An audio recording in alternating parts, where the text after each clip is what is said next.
Eje Brennan nsem nche mu ankasa memfa enso mu ane ehase free from Mantemu yekogina kura ye friend se keta eso na ababeto dwasa posifo bi osu se wabro efiewura ba ko bi a yekasa ye opanyin yeti nanano modo ya mane boni ode hyeba ohusu job ene bo ho amane Jerry kwesanu ye obi a osu se owoni fie aduanan mu na wo free keta na manebo no ekire mu se osusu se mentime ho ase bi a esiye ewo ne electrician bi a obesiesie obi a wotini fie air condition entem renam so electrician no to ne safre police for se o mekire no a wi akire no osusu se police for abuwura yi amana hwere ne nkwa Adom kase amanebo ni odihye bo wusu job ene efiere yi a wa hwere ne nkwa no enua a won pese ebebo ne din etwetwe nkomo ma wo kire ne esiye ne mu potin kino omo ye service na febra fi hono no bisa bisa mo kra na mo fi na papa fi wa mo ya de kwa mo mama dia mo na na hati so for sure no buy o ba so no o ma buy the book okay na mo papa fi go be ye service mama dia ma nya shi what are the paying boss account kino ni mufu ye pa na ochi akwanu so so mama ochi prepare no okay you know omo ya ne kan ya ko ne kan ya ke anye na police for na akwanu prepare no ko police by ahwana ko fe police for no by prepare no okay je to en ko fe police for by police for no ele ni be kata ya ana muchino so muchino no hono mo ana abroad start no machino se den na waye na machino ohana abroad start amani boni to aso ene Gordon Bezra ya wo han dan ewo owura no fie hono mo etwetwe nkomo na de nam so a police for be kire no ene de si akire no wono so de to yamani boni enim. When they took him to the police station, I went there. I went after them. So I became the second complainant because of the threat on my life. I complained to the police that he threatened to kill me. So they should ask him why he said that. Okay, so about I came back home about 9 to 10 thereabouts. I received a call from the police station again that the CID that is on the case said he wants to meet me. So I went and they said I should put my statement, official statement. So I put my statement there and came back. Thursday morning before I was learning that, even that one, it was somebody who called me from home to tell me that my landlord is dead. And I was even challenging the person that, oh no, my landlord cannot die, because even yesterday when they took him to the police station, he was very healthy.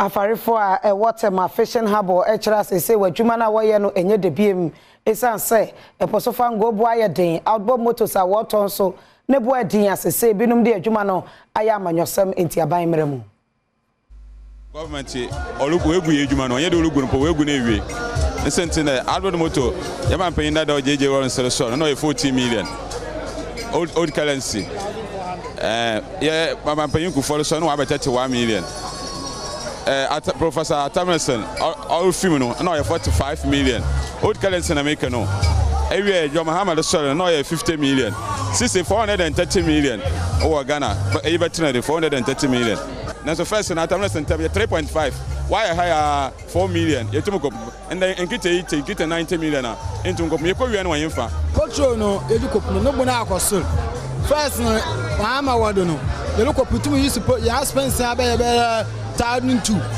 only the edukop by na yokop maska 100 million and the expense edukop aba enya 20 million aba kaw na dem aka we aka fa ska wanyi fa na asene je pia akop emfe awotwini ya wachi yan papa hoto yintumi yanto machine po yan fom ban ama yenaduma asekura sanda NDC feed no yaduma asekura yintumi yanko bebia sisa yintumi yanhwe yan ba me yan ba po yintumi nko school sisa yanfafu ya bra pa ana mo poto nti wa me ya bra yintumi yanto Isa na poto we kiti nu wensem. Poto o dem fa afi wo je ma we to no. Won fa me hen, odum e binim no what collection. Abene bedi ya ho akye na pa. Poto yuntum yanto. Neta yuntum.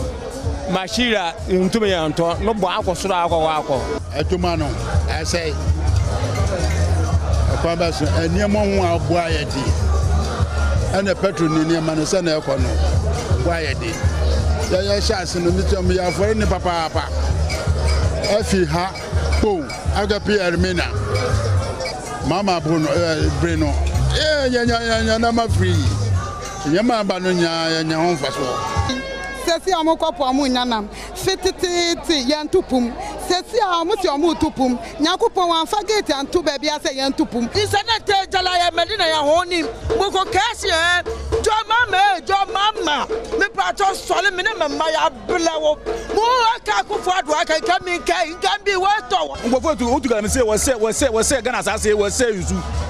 Wo sizu wan be wa man timo won kodwuma. Na yin na ba na ekoto obo edegu nsu no na wusizi Abato mu nsem de aha na obenya no esanse aha your election headquarters Dedel Spices Taste Day inside and aso yasene na afarefo yi ede wakosem etu dwa no na woni NDC amanyoko ne Franka Tony John Dramani Mahama na ehiem a wode sansem yi etu dwa eho ena opanyini ka se wonya abanwa no a oha bi a wo mo wo no obehwe no wasiesie ama wo mo sepayi a fare adwuma no ebeye ne kana ye de ewo mayimo John Mahama ene ni NDC building Ghana tour team no ene afarefo akodi nkita ho adwo wonom adwenkyere sebe ya obetumi ede aka wonom fimpinu ene adunu nan ene suade hunu enkrata manifesto no emu John Mahama kasa yemu no wabo omampani adodanko akufu ado amembuo sobo se wonom essay afarefo adwuma a woye enti a wakasa ene se premix fuel ene outboard motors a wono ne penso nanka wodema chief fishermen no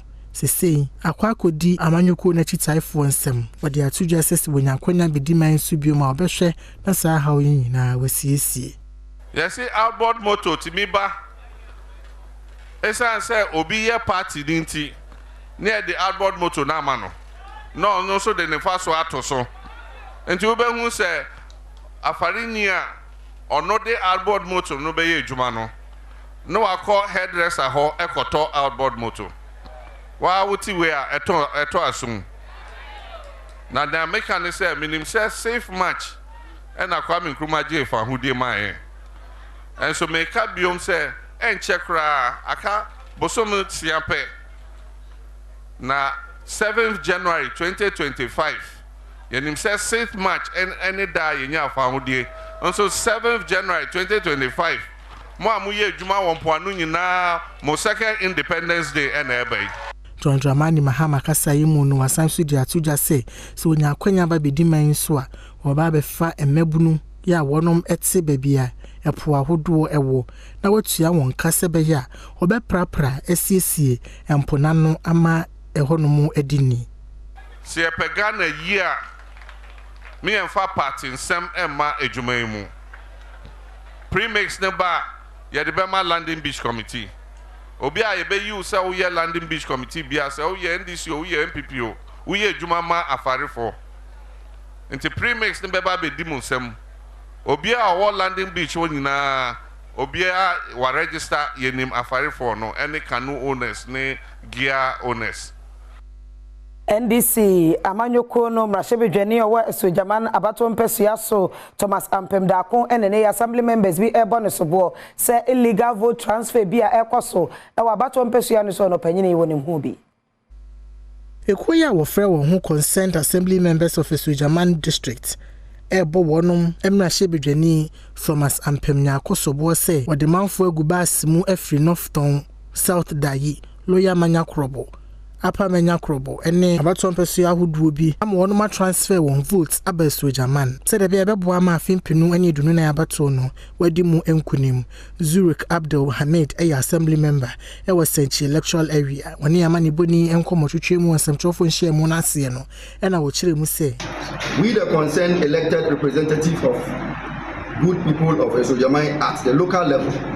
Members of the Esojaman District Assembly are deeply concerned and dissatisfied with recent reports indicating that some politicians have been busing individuals from neighboring constituencies to transfer their votes to Esojaman. Such actions undermine the integrity of our electoral process and compromise the democratic right of genuine residents of Esojaman constituency. Our democratic system relies on fair, transparent elections where every vote is a true reflection of the constituent's will. The practice of transporting people manipulates the vote register not only disrupts this balance but also raises serious ethical and legal concerns.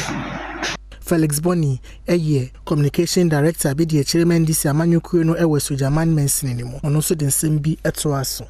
Assembly member Bia, or assembly member for St. Electoral area, Zrak.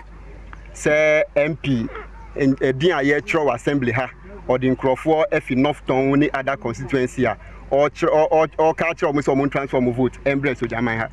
Me say, and you carry na niesini say, answer na yebe start here in Troy. NDC as a party I Esojaman. Ye call all the communities in Esojaman. Nkura Esojaman ha nyina ye chin bebia me and anam ye leader of that group. Ye chin nkura Esojaman ha nyina etre nkrofo a omutie Esojaman ha sesia nanso omaba to ewa baby fufro. Ye tro mudin and ye encourage won say embreni do say be tro din ana say ye be transfer na. Ensa ne so omutie Esojaman ti ebe ye so mo be transform vote abe Esojaman.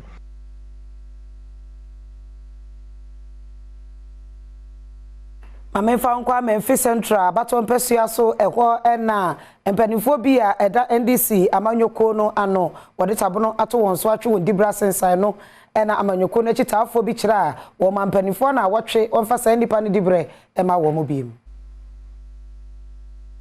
Ernesto Fowi and Michael Mensa branch secretaries NDC Amanyoko no ewa Memphis Central. Wonu mokasa won semtrofo nhemu na se and one ma empanifo wudi Amanyoko nanim na wotwe ba ko se wonum constituency chairman Rafael Andokwawo. Wonum constituency organizer Richmond Aleke and wonum madam frefo ne na bedi akire Grace Kwawo. Energy net fina washe wonum se wontena nchen no wonsan fa wonum dibrema wonum esemtrofo nhemu na se no wachire mu se wone sampanyinfo yi ani ne yie kura ne senti wonsan fa wonum dibrema wonum na wonto a wonum adwuma so se be ya NDC Amanyoko no ebetimi adi nkunim e wa fempinu ani edunu na yabato nim e wa Memphis Central honum wani abrepa ye said ya yenu ano di kaka ye no se be se nansen na yehu anase yate se na mfamim se ye chairman Bakayoko organizer Mr. Richmond Aleke ye main women organizer Madam Grace Kwawo and a deputy women organizer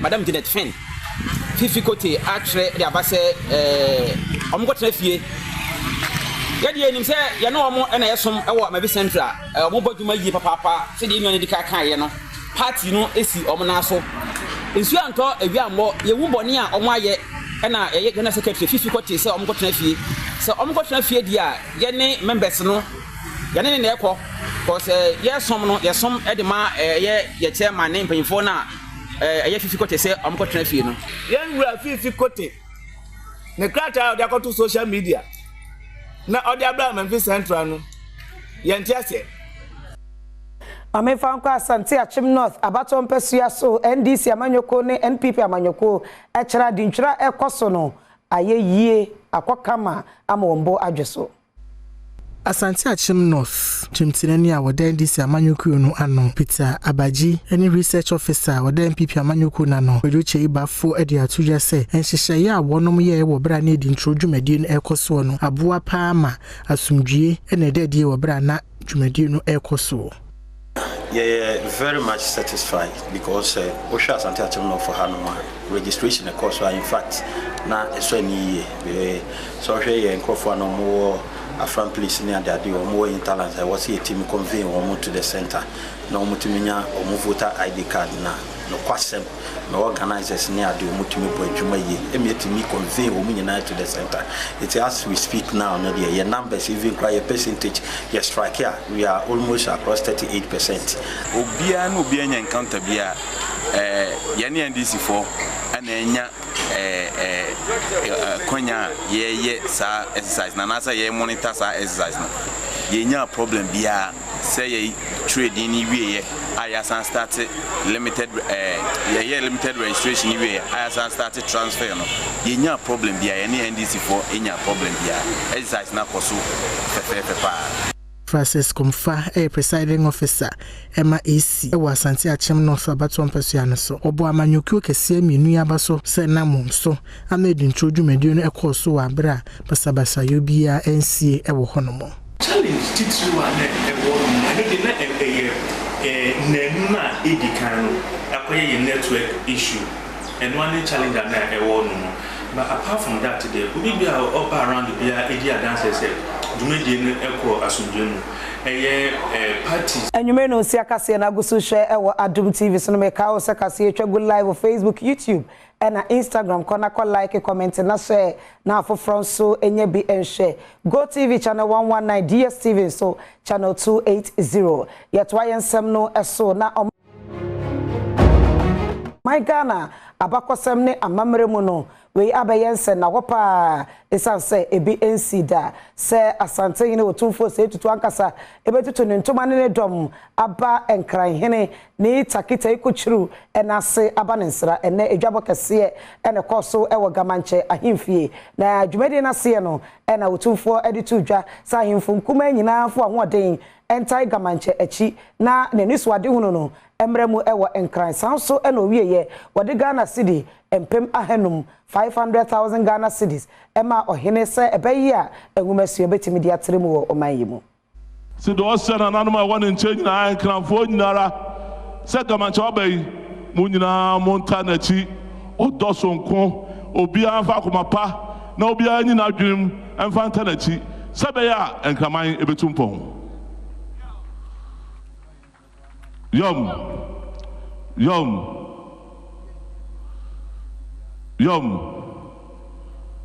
Ira se empire and osrama o obesera nanom adikanfo de omaye omusunsum se emese wumu na wona na onua panyi de oho ebrebre na mpabo beta wachi de ya consider bia wa kwam bia no o ma na so te a obesore no de aboa wo ema se bibia kama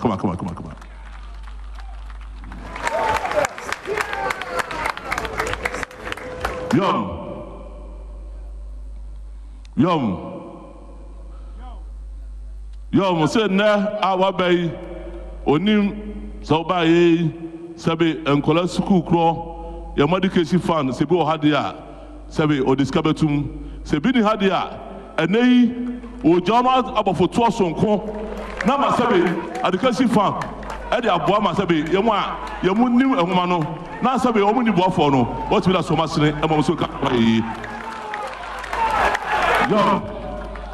Yom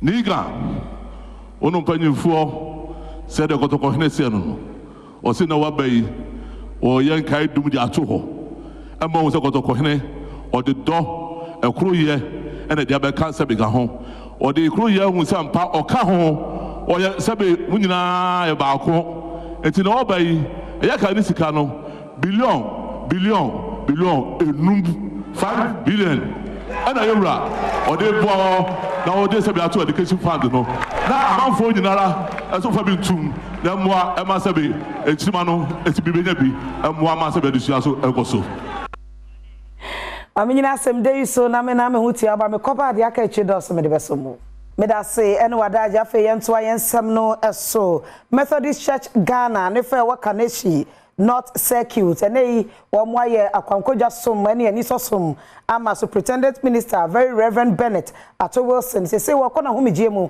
etina wo say oye valedictory service e de man se be yo panyini obetimi e de a kire enu so a wo so wo mu ani bra na ote adwam se osof panyini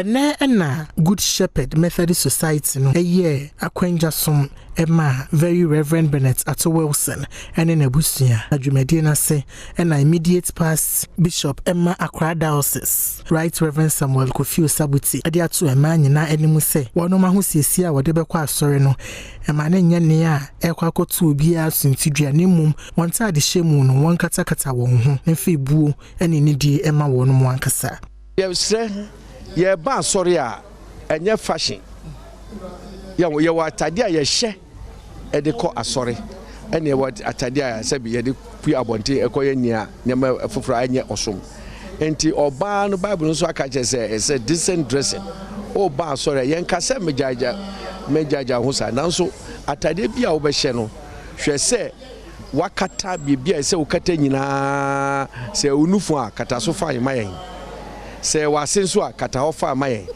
na memfa mbegina asori demu na titi no so waba no kra fe na wo ba hohuso unufu no ama obi a wuse wuso sebi wuse wotun so a na wuhuso wutun no wa hyeda kra se wo de be so nkrofo ahwe yesere eno angire nidie ewo ebrade anim sofu panyini ya wasan so edwemtenani a wada Greater Accra Regional Peace Council ano e de ato Ghana fo nyina animu se wonom ko nkoto dwanim na se wo bompaye a ma afimpinu ane edunu nan abato ho nsem e na wakoma so na wo mo ho mpaye ya abato a ebe eye 2024 elections e Christopher yemfa yehu nhyem obroni se advocacy yembue ya no nka bibi ekoso wo yemponte mu a yembue ya no ene ne de edikan ne etoso yenso yembo mpaye ne etoso miensa no se yankasa so no yemfa yehuma wo ye Kristo ni nanu se esese medi me huma se mesani as a parliamentary candidate say dey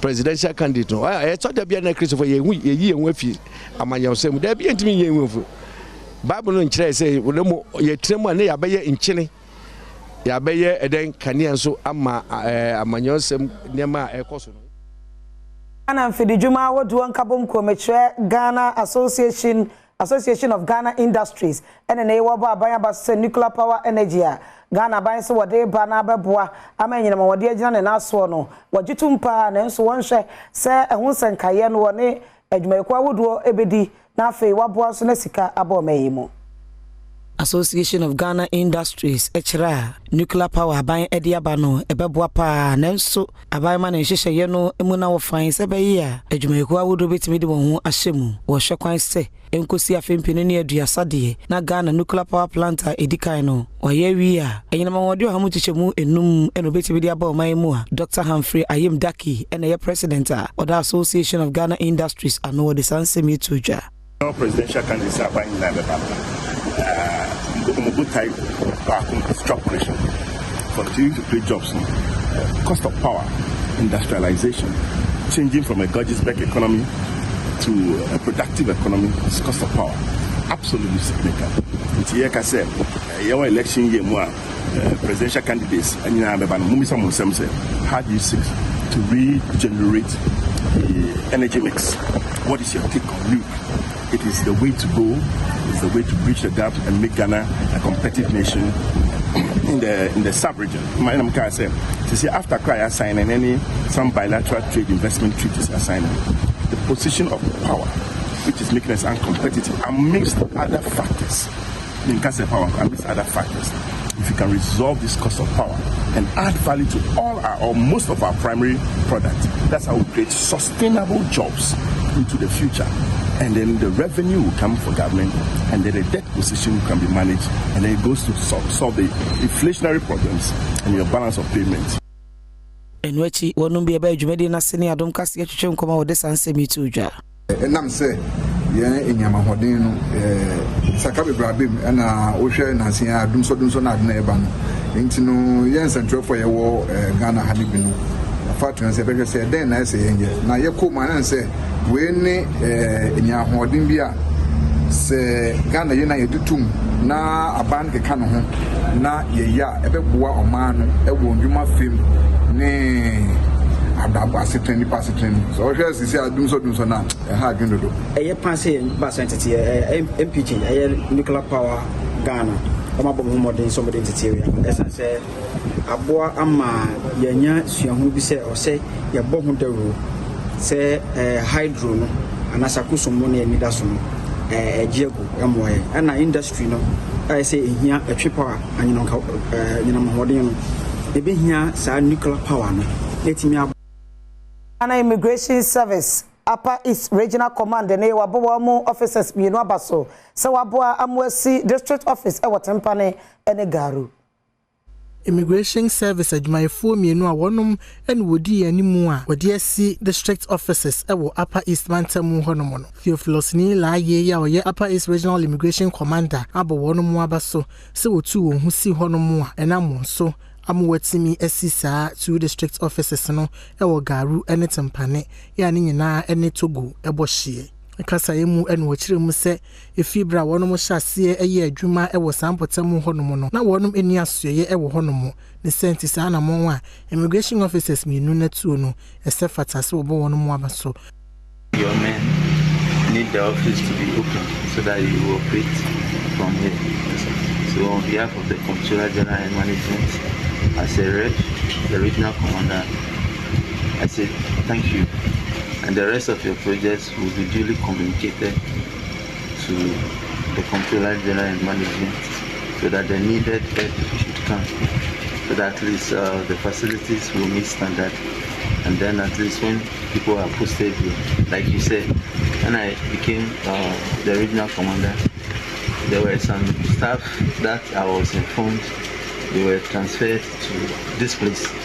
Unfortunately, then there wasn't any office space here, so they are still at my end. They have become my own, so I will fight for you. I will let the headquarters be aware of the situation, and then they will post men here to come and help you so that effectively you deliver on your mandate.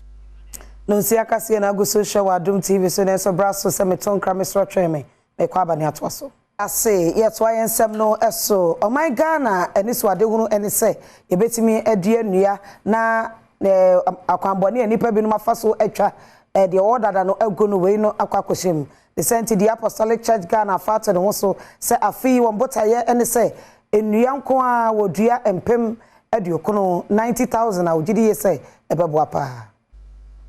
In the name of God the Father, Jesus Christ the Son, and of the Holy Spirit. Said your my Ghana, Ediasin and so say ye dear Nia Nea pray, Odumankoma body mu ye dear no, the Apostolic Church Ghana, Eden hon Ashemubia. I saw it to any swaduno and say, Obedia and Nia and Pem Educono. A page median hon to my Apostle Christian Cramwa, Director of the International Missions Directorate, and no any general, Emma President, Apostle Dr. Aaron Amina, no watcher Safin Penunia Dunobacon, and Nia Wamudia Yano, say, and Nia Wajidis Winso, Ebabwapa. Project 2021 we share our project yase 2021 we share the Apostolic Church Ghana you know we share our project yase yeah President Apostle Dr. Aaron Amina ono dua sa dua we ena nyame ayadom afifi abedu se the nyame ase Green Ghana project everybody get involved and let's make Ghana green. Doma hene osaje force ya de Dr. Ajiman Bedu e de atone manfo anim se enua ye dua yi wonfa won ho anyim bi se pe ye a odoma nkoma bodie mu ye die ebekoso na beka se ye nua na ne o kire ne se obon kompo na hwe wachia nua na owo asasi so kanka Ghana na bi prepare enua no na da akofo ma oyasa na ban no bade aba se ye hwe na ya wagana ase enua se be ya nua na yetwa bi betimi abesi anane na nkoba se nyina yase ebehye ye education ye tuni pafo se kwaye no ye nhwe na ye moho ban because said ye na kan ye no se kwai ye twatwo efira asase so a nipo twatwo so efira asase so enti ye ye kan se ye tuni pafo se kwaye no nyina ye nhwe na ye moho ban enti se oye paboni ni na ofo chenso anajo na de koye kwaye no mu a emoa jai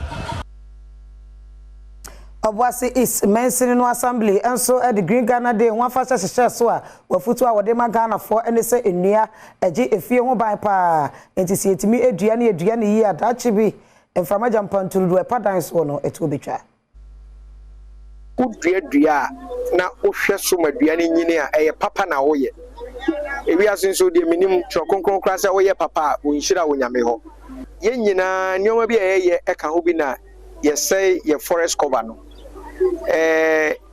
ennua ye de ye nkonwa egu ye dem ye tena so yi emu kotwa nnua ne fi forest the same way nyame adom na oto nsa na osi piem ye nu bi a o boso a ennua na omde boso no ennua e wo wura mu na omukotwa na omde bo nti ye nyina in one way or the other ye ka ho bi na forest cover no esote no nti na me hye nkran se ye na ma forest cover no so te dia ye anso na wo se ye dua nnua na ye improve the situation no the quite for this year your target 240,000 or what is the ya matters their target but as many as they can plant we will supply for free individual the oko what is assembly ubenya be for free open the ones who are office ubenya be for free yanton there were Mame fan Mandari ewo Bole traditional area Mandari Ura Seidu Gilbert Idi the Ato Forestry Commission enim se wonim se dua ya de hye fom no wonkonko gugu so nkohwese enyini ya Ghana foto ma won fa nkoto ebabia emisi wonom.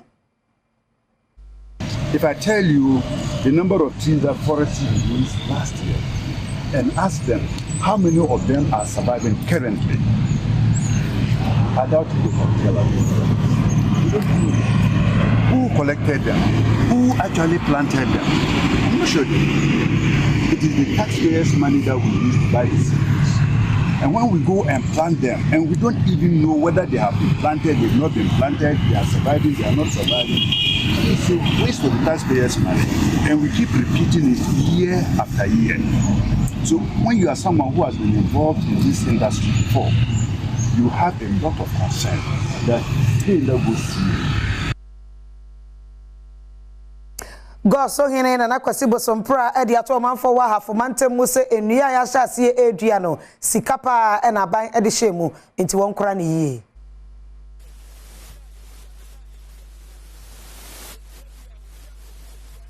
na nsuogu so dua owura bi a kyekere wana ye be sere se de dua no last year no obi akọ akọhwe ye dua this year yakodi akọhwe obi be kọ ho kyena akọhwe de me sere ma de hye ya hafo man se de be dua biara no ya ma ye na anya ntietia ho e se ya ha na pesia ya na no oden aban so don so e de beboa se de ya dua no ye kanto fo na ne na sia no so ye sanya kokoduru asan akwadua eduru ho ane ananso ye bedua 10,000 so ye bedua se mesre eno de emmoa ye nyina ye nsampede bia ye besan de akovisit nua na ye dua no ne ya hwese ayeyi ana Bekwai Forest District and so eje asase yantemu ohane aduonu mu emakuafo se bayi a enua ba se empemaduosia de obetimi adua na aboa makua akoso Bekwai Forest District at the Asasi Yantam 150 hectares. Amakuafo said the Baya, obetimi adwedwanua empem aduosia e wo moments ne emu.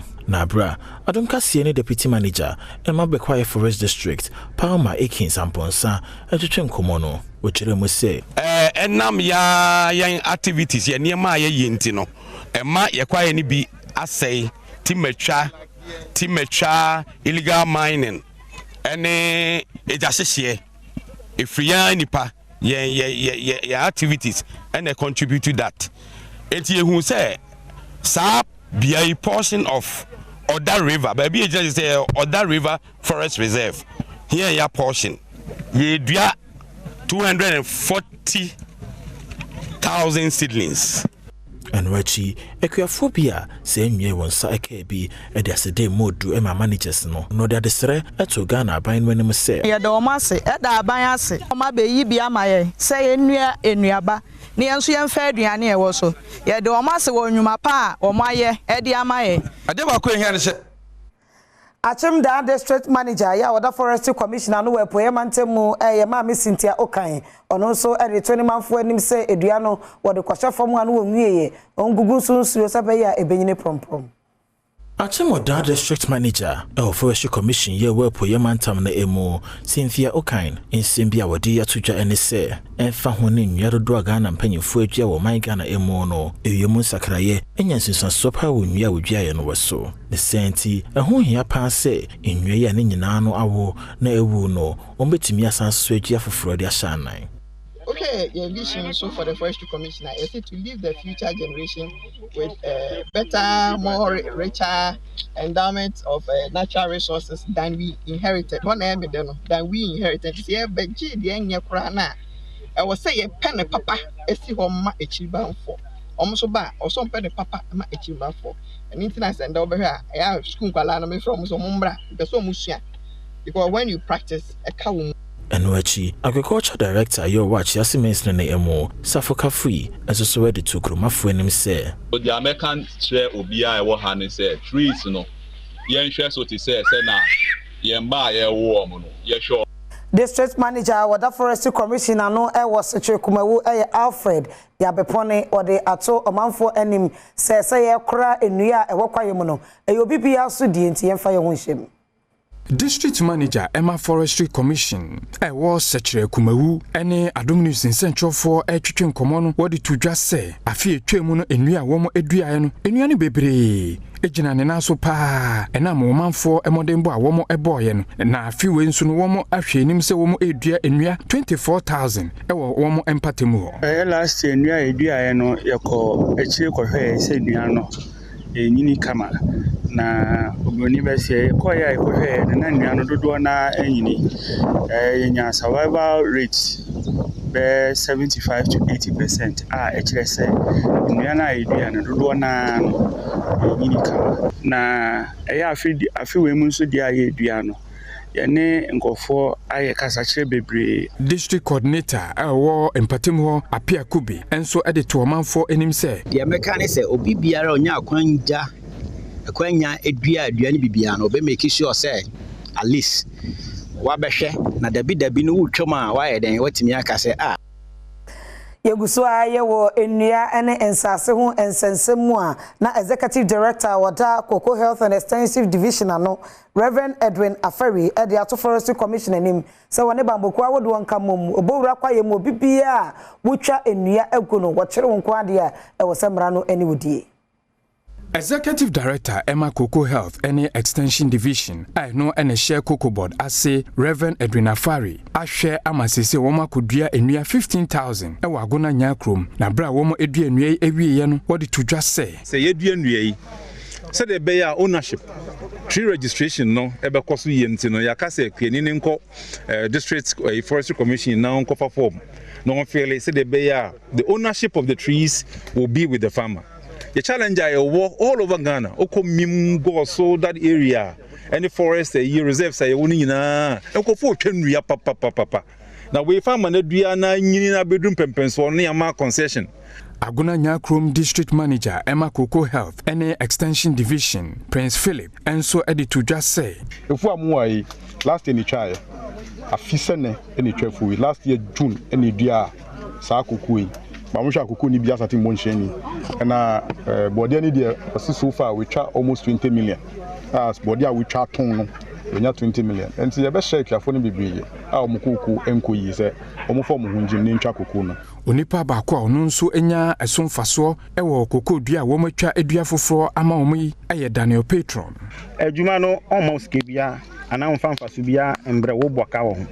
Mbom se wo twa no wo hye brode odua kokoo no wo ma brode su crop be ma osika ne kokoo afeye monra engumesua emu so afa bedu echa wono ene hwe engumesua so eye Reverend John intim fodwo wo kire se isansa aban epese engumesua mapa ekoso wo mamu no tere engumesua emu nti sika bia ese fata se aban ede hye engumesua mu no obeye so afa bedu echa wo hwa adesua ho nsem so Reverend John intim fodwo ede atuja se amama nya ewo wiase nyina mu no ehunu se adesua eboa ma oman bia sikasem puntuo ekonkan pa wo kasa wo Irebi Senior High School wonum imfi aduasa afinhia nanase ewa chimensa mensine ewa puya mantam mu enore yi editu jase science aban pese wo boa e ma akoda bia wo Ghana hanom no adesua konkanti ene wo de sika e hye adesua wonsem mu sebe ya ebetumi agina ne nan so brane na adesuafo nyina enya saa kwanya no. We want to reiterate the commitment of government, having invested over 129 billion cedis between 2017 and now into education sector alone. We have seen many opportunities given for the child of the rich and the child of the poor to be able to access quality education. As we are dismantling barriers to quality secondary education and TVET, we have doubled enrollment. What used to be 830,000 enrollment in the year 2016 is now 1.45 million students in our second cycle institutions due to the monumental free SHS policy. William Amehuhu aye headmaster wada Ayerebi Senior High School ano wakasa odwumadi na se no wode ato aboafo nyina animu se wonu mu hia classrooms dodo ebeboa ama de kire ne adusua ho nsama konkan. Your population is around 1,500 dormitories and kolanbeda a problem. Now one very important thing a high school year a sub bungalow. There were nkolabe 1,000 omuda boarding house and so staff bungalow bakope and wo school mu ha. Bright obinya kon obi an nsem ewo bie akwakosi ICT laboratory air condition decks adesuafo no betena so assign so the computers o ha mienu agumu ni ntia otu sa na mo no ema adesuafo a wonum ewo Ayerebi SHS no wo kire mu amze envie kakra chini ana me hu se ewiase air transformer every two and poor air technology senia yewura maudu ba o doctor obeka say digitization no na edamakoma so dada and over 2018 na eye Bontriase medical kokosi ICT center eno na 30th anniversary eye ayese ka Ayerebi Senior School omo here say mitimi duduma tisa omo behia say member boa ho na memesi bi aha ema omo Suku panyina wode Sumamai Senior High School ano ewo Jama North Mensinimo eye Michael Wasai Banso wode atudwa se aban ahyase a wosi suku dan ne baabi adesuafo beda besisa abre wo nwie nti aban twanane no mewie ma wo mo Abra Sumaman SHS edi wonum SLC celebration no ena Michael Osebanso ya oya headmaster dia sredi ato aban animu se classroom block bi a wonum ahyase be yemfie nan ne wontumi nto aso no wo mewie ema wonum se de be adesuafo no ebetumi akomu akwakusua de. It is regrettable to say that while some of you are doing well in your academic pursuit, the attitude of some of you leaves much to be desired. Some of you indulge in promiscuous lifestyles and have become pregnant, whilst others are parents already. Those who could not combine or endure the hassle of combining pregnancy and motherhood with schooling are nowhere to be found. If they start well, get to Form 1 or Form 2, get pregnant and drop out of school. Some of them, you try to call the parents and you hear stories. Some negative behaviors such as smoking, drunkenness, absenteeism, and the like, and devote yourself fully to your studies. If you do this, you give meaning to the free SHS policy of the government of Ghana, and you make enra anase enrechi ene yede edede ya nananom abraw ekogu ye no afei ena nananom ewogu mu anyanya no enso ede tabono ato mu dede yo ene twene kaso na no mpanimfo kira ayehu mu bosomi de tosudu nan ede kosi kita wonsa bosomi de tosudu mienu bosomi ena wo bra dede yo ewo nkro no mu nananom ahemfo a wogu mu anyanya no aya amamre ene amane a wahyese efi ayehu mu bosomi de tosudu nan ekosi kita onsabo so me de to sudumienu no memo bia enye dede e wo wonum asase no so esan wonum afasha wo ba be die ne nti gomuanyanya no konfu panyini na na benyen osafo ene de sansemi tudwa e wo nsem trofo nhia mu ase amamba no ehase 14th ebewia and the 12th July enu anu ma mo abatan asase so ai gbefo pepefo kobofo fantifo se besro mo amamba no yenkwa na ye obebia edu a omo ye nti omo ndi suma na omo okura no se sama me di so a konu bakoso anyina enya sumwe no akire na ahemfu nkuma bia wonum ewonyanya no so ene amane boni etwetwe nkomo so obi ne dede biara wo frɛ na ho basim papa wo dede ne yɛ ankofo so wɔnye wo kana antasa and was sa wo yɛmane ya wo de den wo ko so man kwa hen ne fie and say is a 100,000 are we ja obeje sa 10,000 na obeja obeje 5,000 na 5,000 2,000 na 2,000 kro biara no o de emra ane amamre bi ebem oni de atena roma afekọ nti afi bi so o de ye nyina yetena na ye yedi na ye hwe sunsuma onye ati krom sunsuma olbo ye ho ban dem sunsum no wasama anyi de odu afi a o de bosom kro yetena ho ye yedi abra na yelin ye dede obiala emba ne fio dama abra no so se ye yedi na se dama afi no so na ye ye amamre ye wi a o man biala onye jesi no yetumi ye so ye nyini jesi ebusi akase no asi wadaje no bra wonyama me ntimeda ase nyame hyo akase mu aboafo ene adwumayefo mi do bibie ase mi din e de akuya echa oyi akwan nyuma fidie ne mfria Kumawood Premiers Cynthia Tema Diodu atenase odebesomo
Yamwa kwa Badwam TV Badwam dwumadie yi eso yede nyame asenso se wode yenwura mu na wotwena wie ye no wahwe so ede ya hye na wotwefoforo mu edadwoada fefe nsu papa bi egugu ewo miamia ahodo no yamwa kwa ede wo aba Badwam dwumadie ya yede bro wa Adom TV so de didi kan ye kase no ensam ne do so ne etodwa wo mu bi ya wobetini abetodwa sa posifo bi aka won ho abom abo civilian bi amene watwa na nanom nsie do wo keta ye de honsam no nkyeremu no ebebro brabehra de won kran monten so bra wote kokoso otumfo so etitu abebi obeka nkran hene ho niama won ma yese wani ense o kachire eno ne nsem bi na no pay me de bro sa Adom TV Badwam kase wo hwa me live on Facebook/Adom TV Extra Go TV 119 DSTV 280 or YouTube by Adom TV 2 yemo akwaba medi de afia amankwa tamaklo afia ni de mientie se de ensam ni nkyeremu ankasa etie eyara hosam se yehwehwo sa posifo bia ka won ho abom na civilian anase timemuni ya yesuso se wonya ne mfinchia ba aduanan no mu ho ba bi aposifo ya aka won ho abom aboro no amena wato na nanom nsiedo ya we no posifo no yeso wo mo Keta Municipal Police Command emu nkyeremu Adom TV kase edeba kino amu ya service na febra bafi hono no bisa bisa mukra na mufi fana mapa fiwa mu ya de kwa mambo mamadia ono na ndam hati so fusuro no ba oba so no oma pai ni bu okay na mu papa fi mu be ye service mambo mamadia ma nyeshi wasa so be pai bo so aka you know, the bufu ye pa na ochi akwanu so for mama ochi prepare no okay you know omo ye ya ne kan ya ko ne kan ya ke anye na police for na akwanu prepare no ko police by I want to go for police for no buy. Prepare no. Okay.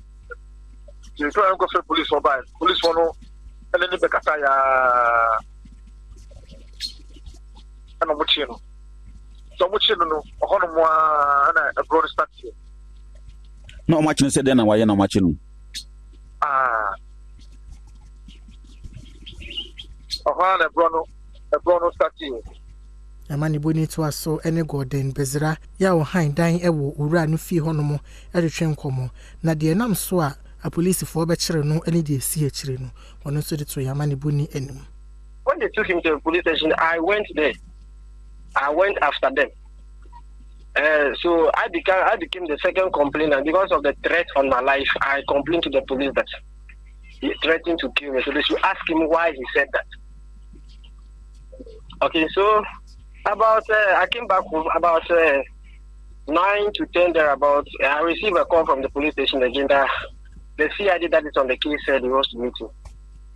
So I went and they said I should put my statement, official statement. So I put my statement there and came back. Thursday morning before I was learning that even that one, it was somebody who called me from home to tell me that my landlord is dead. And I was even challenging the person that, oh no, my landlord cannot die because even yesterday when they took him to the police station, he was very healthy.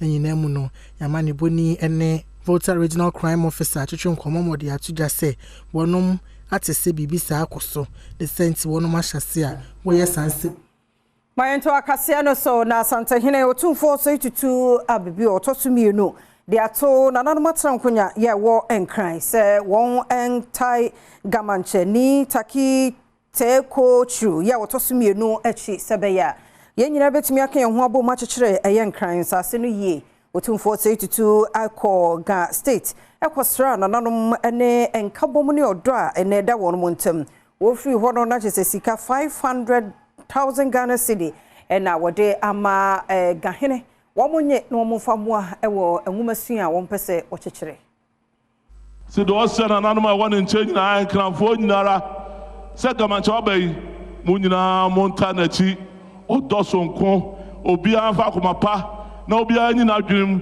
anfa ntanachi sebe ya enkraman ebetumpon yom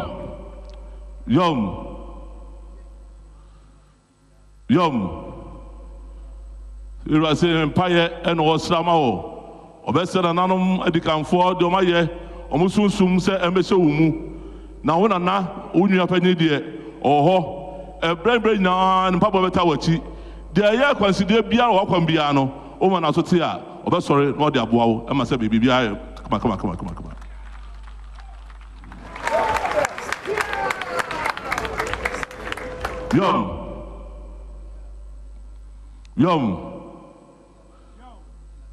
Yom se na awabai onim so ba yi sabe enkola school kro ya medication fund se bi o hade a sabe o discovetum se bi ni hade a enei o jama abofo to sonko na ma sabe education fund e de aboa ma sabe yemu a yemu nim ehuma no na sabe o mu ni boafo no what be that so masene e mo so ka yi Yom Niga ono panyimfo se de kotoko hene se no o se na wabai o yen kai dum di ato ho e mo se kotoko hene o de do ekro ye ene de abeka se biga ho o de ekro ye hu se ampa o ka ho o ye se be munyina e ba ko enti na wabai e ya ka ni sika no billion enum 5 billion and ayura or they bo na o dey se be ato education fund no na amanfo nyinara eso fa bi tum na moa e ma se be ekyima no eti bi benya bi moa ma se be piao na na won kwaso enim se nkabo mu yi ebetena ho afebɔ na atrahye mu nso akokɔkɔ man ahodoɔ ana mantam ahodoɔ no emu mayento akase no so na afarefo ye water fishing harbor say ne de wadwuma no de bebi ene nam no egu ani fi se fu obo dene outboard motor nso saa na afa de eku omokra ne amanyofo a oma beji wadwuma aboso we ka ha na we de ato ha no nyame ani mu ni egu wono wadwuma no pa nti no won besre panimfo se won do na besi fom no aye bibie betumi aboa ama afare adwuma no aya kono ne mfaso abaso olugo egu adwuma no ye de olugo no po egu na ewie nsenti na outboard motor ye man paying that JJ Warren sell no 14 million old currency yeah man paying ku follow so no abeta 1 million at Professor Atamerson all film no 45 million old currency na make no every John Muhammad sorry no 50 million 430 million over Ghana but e better than 430 million now so first na Atamerson 3.5 why higher 4 million yetumko and then get 90 million into ko me ko wi na wanfa control no edukop no bona akosol first no ama wado no edukop tumi use ya expense abe 1002 ani edukop ba na edukop ma ska 100 million ani ya expense edukop aba enya 20 million aba ka na dem ka wi akafa ska wanfa na asane je pia ja akopu enfe awotwini ya wachi yan papa hoto yintumi yanto machine po yan fom ban ama yene adwuma asekura sanda NDC feed no yadwuma asekura yintumi yanko bebia sisa yintumi yanhwe yan ba me yan ba po ntumi nko school isa yanfafu ya brapa ana mo poto nti wa ma ya bra yintumi yanto isa na poto wekiti bi wensem poto odan yanfafu wojema ya to no one family hand odimo ibinum no water collection abana bedi yan ho akyen pa poto yuntum yanto neta yuntum mashira yuntum yanto no bo akosoro akọ adwuma no asai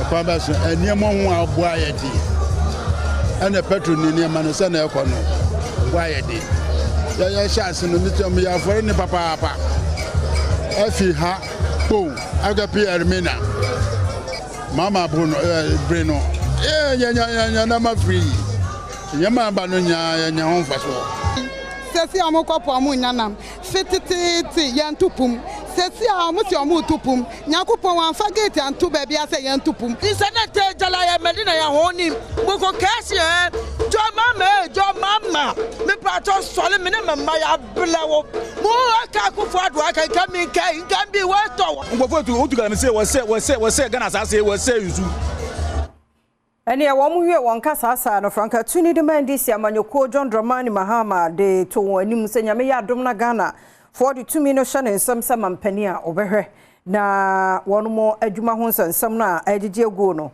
ohwe akenye mu ama won komo adwodwo won wohunu se premise fuel no album motors yade ha dwene pa o se senya me makwan no obamu a obehwe na sa ha oni nyina waye fi ho yes outboard motor timiba esa say obi ye party dinti near the outboard motor na ma no so de ne fa so ato so enti obehu say afari a ono de outboard motor no be ye adwuma no akọ hairdresser ho ekoto outboard motor wa wuti we a eto asum na the mechanic say minim say safe match and Kwame Nkrumah je fa hudie man and so make up biom say en chekra aka bosom siape na 7th January 2025 yenim say safe match and any day yenya fa hudie and so 7th January 2025 mo amuye adwuma won poanu nyina mo second Independence Day and ebe John Dramani Mahama kasa yimu no wasansu di atuja se so onya akwanya ba bedi man so a oba be fa emabunu ya wonom etse babia epo ahodo ewo na watua won kasa be ya obe prapra esiesie emponano ama ehonom edini si epega na yia me enfa party nsem emma edwumaimu premix ne ba ye de be ma landing beach committee obi a yebe yi say wo ye landing beach committee bia say wo ye NDC wo ye MPP o wo ye adwuma ma afarefo nti premix ne beba be di mu nsem obi a wo landing beach wo nyina obi a wa register yenim afarefo no any canoe owners ne gear owners.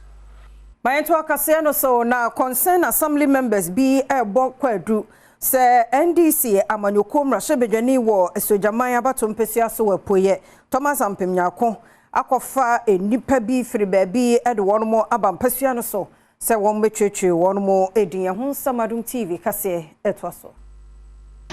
We the concerned elected representative of good people of Esojaman at the local level, members of the Esojaman District Assembly are deeply concerned and dissatisfied with recent reports indicating that some politicians have been busing individuals from neighboring constituencies to transfer their votes to Esojaman.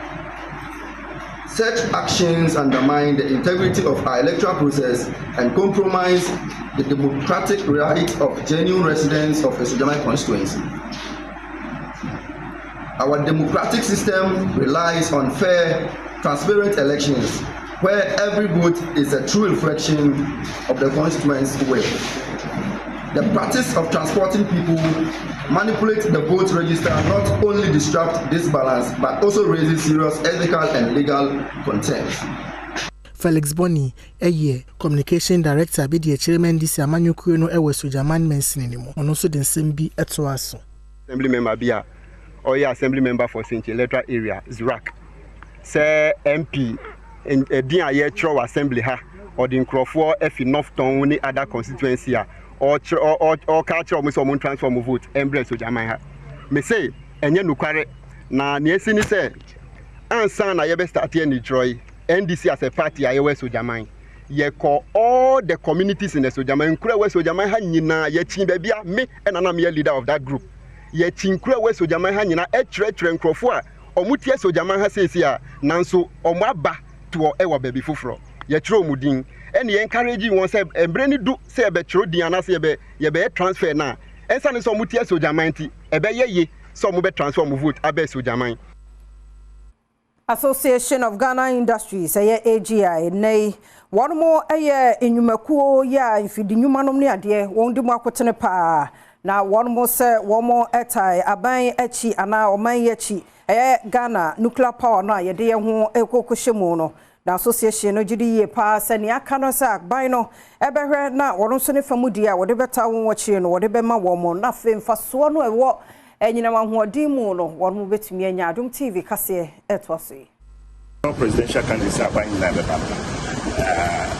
good type of job creation for to create jobs. Cost of power, industrialization, changing from a Georgesburg economy to a productive economy, is cost of power. Absolutely significant. It's here I said, your election year more presidential candidates and how do you seek to regenerate the energy mix?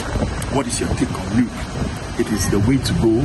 It's the way to bridge the gap and make Ghana a competitive nation in the sub-region. My name is Say after Kraya signing some bilateral trade investment treaties are signing, the position of power, which is making us uncompetitive, amidst other factors, amidst other factors.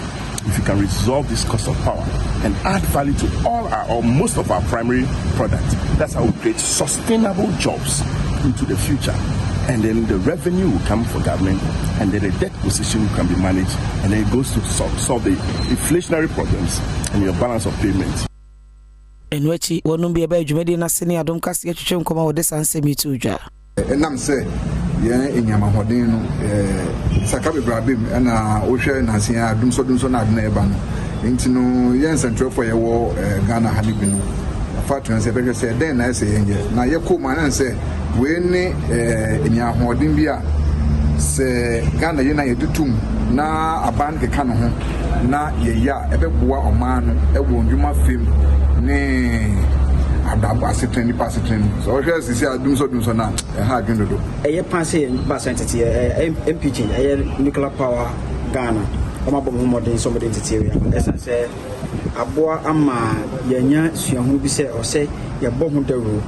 say hydro no anasako somo na enida so no ejiego emoye and na industry no I say here a trip power and you know holding ebe here sa nuclear power no and I make us say Bekwai Forest district na masase yantam 150 wamodi ama nananmo kuafo se won monyemfa eno wonkua na fei enua 60,000 and also one more enua Adom TV etwaso enam ya yan activities ya niema ya yenti no ema ye kwaye ni bi asai timetwa illegal mining ene ejasehye efriya nipa ye activities and contribute to that enti ehun say sa be a portion of Oda River baby just say Oda River Forest Reserve here ya portion ye dua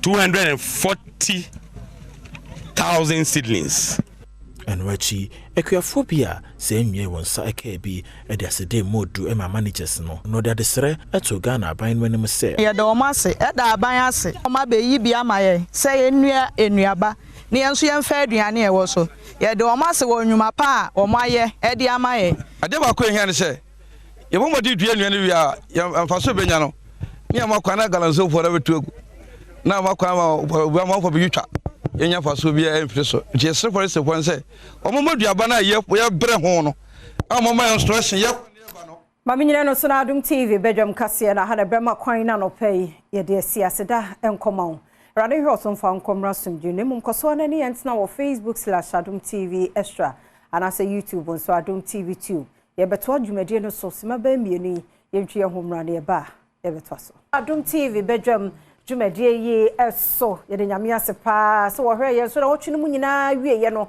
ya ntebone na odi anhye na wotwe fofrom adwoada sonko ensu papa bi egugu kama anopai mene seben ejina ye naso e wo ha o market time ano no dem na anopai me mo achen majuso na bi aboko de because he lives with the company but I can face tomorrow. I'm better. What's the matter? Because he lives. I'm better. What's the matter? All fear is gone. And now I know. Yes, I know. He holds the future. I'm better. How do you see the problem here? And no, I had it because he lives. I can face tomorrow. I can face tomorrow. Yeah. It is regretted because he lives. You can face this tomorrow. Week. So because he lives now, because he lives there. It doesn't matter the storm. It doesn't matter. A short a party pebo, a genetu boni, a nipetim poboni, a share boni, baby, obiajo, home pass a wono, obedi hujma, because he lives.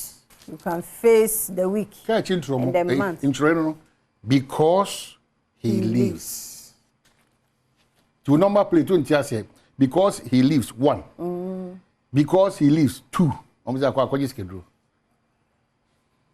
He need there because say nipa ti o onipa bia person ko hu no o kwabna sa na ko wagbo abubuo na ye wu se o no aha se na nipa bia person ye se ya ba o pai ko so na ba bon ti say hey ono kwa no ai the baba na yare wo the baba no fifi na no bi o ye no mo de hey mo de mo disika dia sika duro ni ti santi o di sika duro ni sika o ba tina o to so sika duro na o de o to ni sika na nkonkonsa die sika duro na ntro sika die na o de o te ho sa koso na me di January adum ya me abedu June na me boa na June 10 yes tina ona di nkonkonsa o de on come ma obi etwema onim nase you are not making any effort. What one our can say and apologies that we are said we are saying I had the Ghana I the name no anopa obi di peche obi si dan obi atoka obi call hospital papa ndu wona what one our can that we are say twem ye kokora kwa ne ko etu so na pa no ampeki mu no ma no ampeja ho a wo so ama ne wa bi ampeti angu fom now the would be abo abubuo dia me ka kire na ka kire chena Yesu Kristo kraba because we two na take a step obana na moje etu no me nya sure so tena se how David 12 years no si ho. O da koso no tena ho. Koso na de obia ba obeka no man they don't share entire there. We nyina free star. O da tena ho obi timi free mutimi free bi. Na nipa no onye credit worth ya. O visa okode bi agba give free da there. Sem ki kan dos dodo. Check it. Wa brabo check it. So twa woman na say wa check wa brabo. Sa akwa no nyom referee nyom. Ye bibi tuemu check wa brabo. That's na usha. Oh sorry. I'm going because we if we na go so liba no wa brabo say. Na go so. Wo the go was ma kai. Sa pe no be go. Hey, na go so for. Ya cheobia. It's a brand new week. Afia I can accept the donor chiro. Watch you again a bribia there's all Badwam on Adom TV multi TV so if we sabre kopem say no nkoroba pamri te jununum kan ho na yentimi nwene Ghana ho na enkodu mpempe so ai minu nyina no yenwane nkwa ama no ne nkọ hospital se kan ya dum 3 days back na kolebu enyina akọ offer no ye blemu aban no kakra but ye tie ne say kolebu nanka say so ye wo hwese fo ho yes. It was a hospital was soon and in Coco, na so talk, na leaky. Now the catcher say breaking the 18, you know, when you are searchers. Some said, wouldn't answer. Say, and got Dr. Baumia and I said, can another drunk for another mama. And Embra, me say, baby, hospital, one, Hano, is only leaking at your mama, frost run about me for no, what you have now where you cannot deny processor. Take up responsibilities. Nipa be brave, Ghana National Fire Service. Omotu omonyu asa de bia na immigration council na police for any for the form. Leadership is very important. Ti me say kolebu for it was devastating. O da so who was te bia nim. Say dum kania wa yaresa bia. Near so plant ni na ke kon.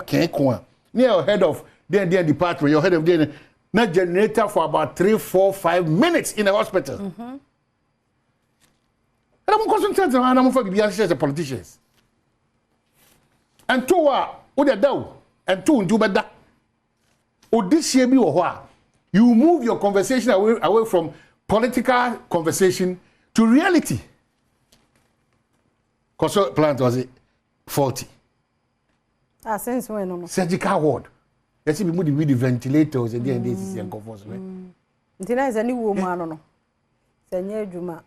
Na ayi bo modin atwa bra me me sofo osu yeah terrible abeka say you can health system who asemaro it nya say bia no maybe why we don't appreciate but no crepa say people are just being irresponsible because obedwane abehye MPP ni NDC echi no wa dodge main problem na so ye nyina delay na so kosa ye hu find solution the bia na blame nko an ye blame ti be da yakoye ni ade na say ye be ye na ye de hom institute yakoma mpedifo no and the kind of bibia na de akose be Otimam Probi Polyclinic, there's a consulting room 3 in Unifor. What has this got to do with breaking the 8? If you are a politics, it's a my young Koyanim. Go no chrono. Now, beyond breaking the 8, we Ghana and Koswana. Whether Dr. Baumia wins or loses, whether John Mahama wins or loses, Ghana is still going on. Yet, Timwa. Tiara ni yamu abwa ya uhu. Me kromo akokwaso akwabna Fred Dr.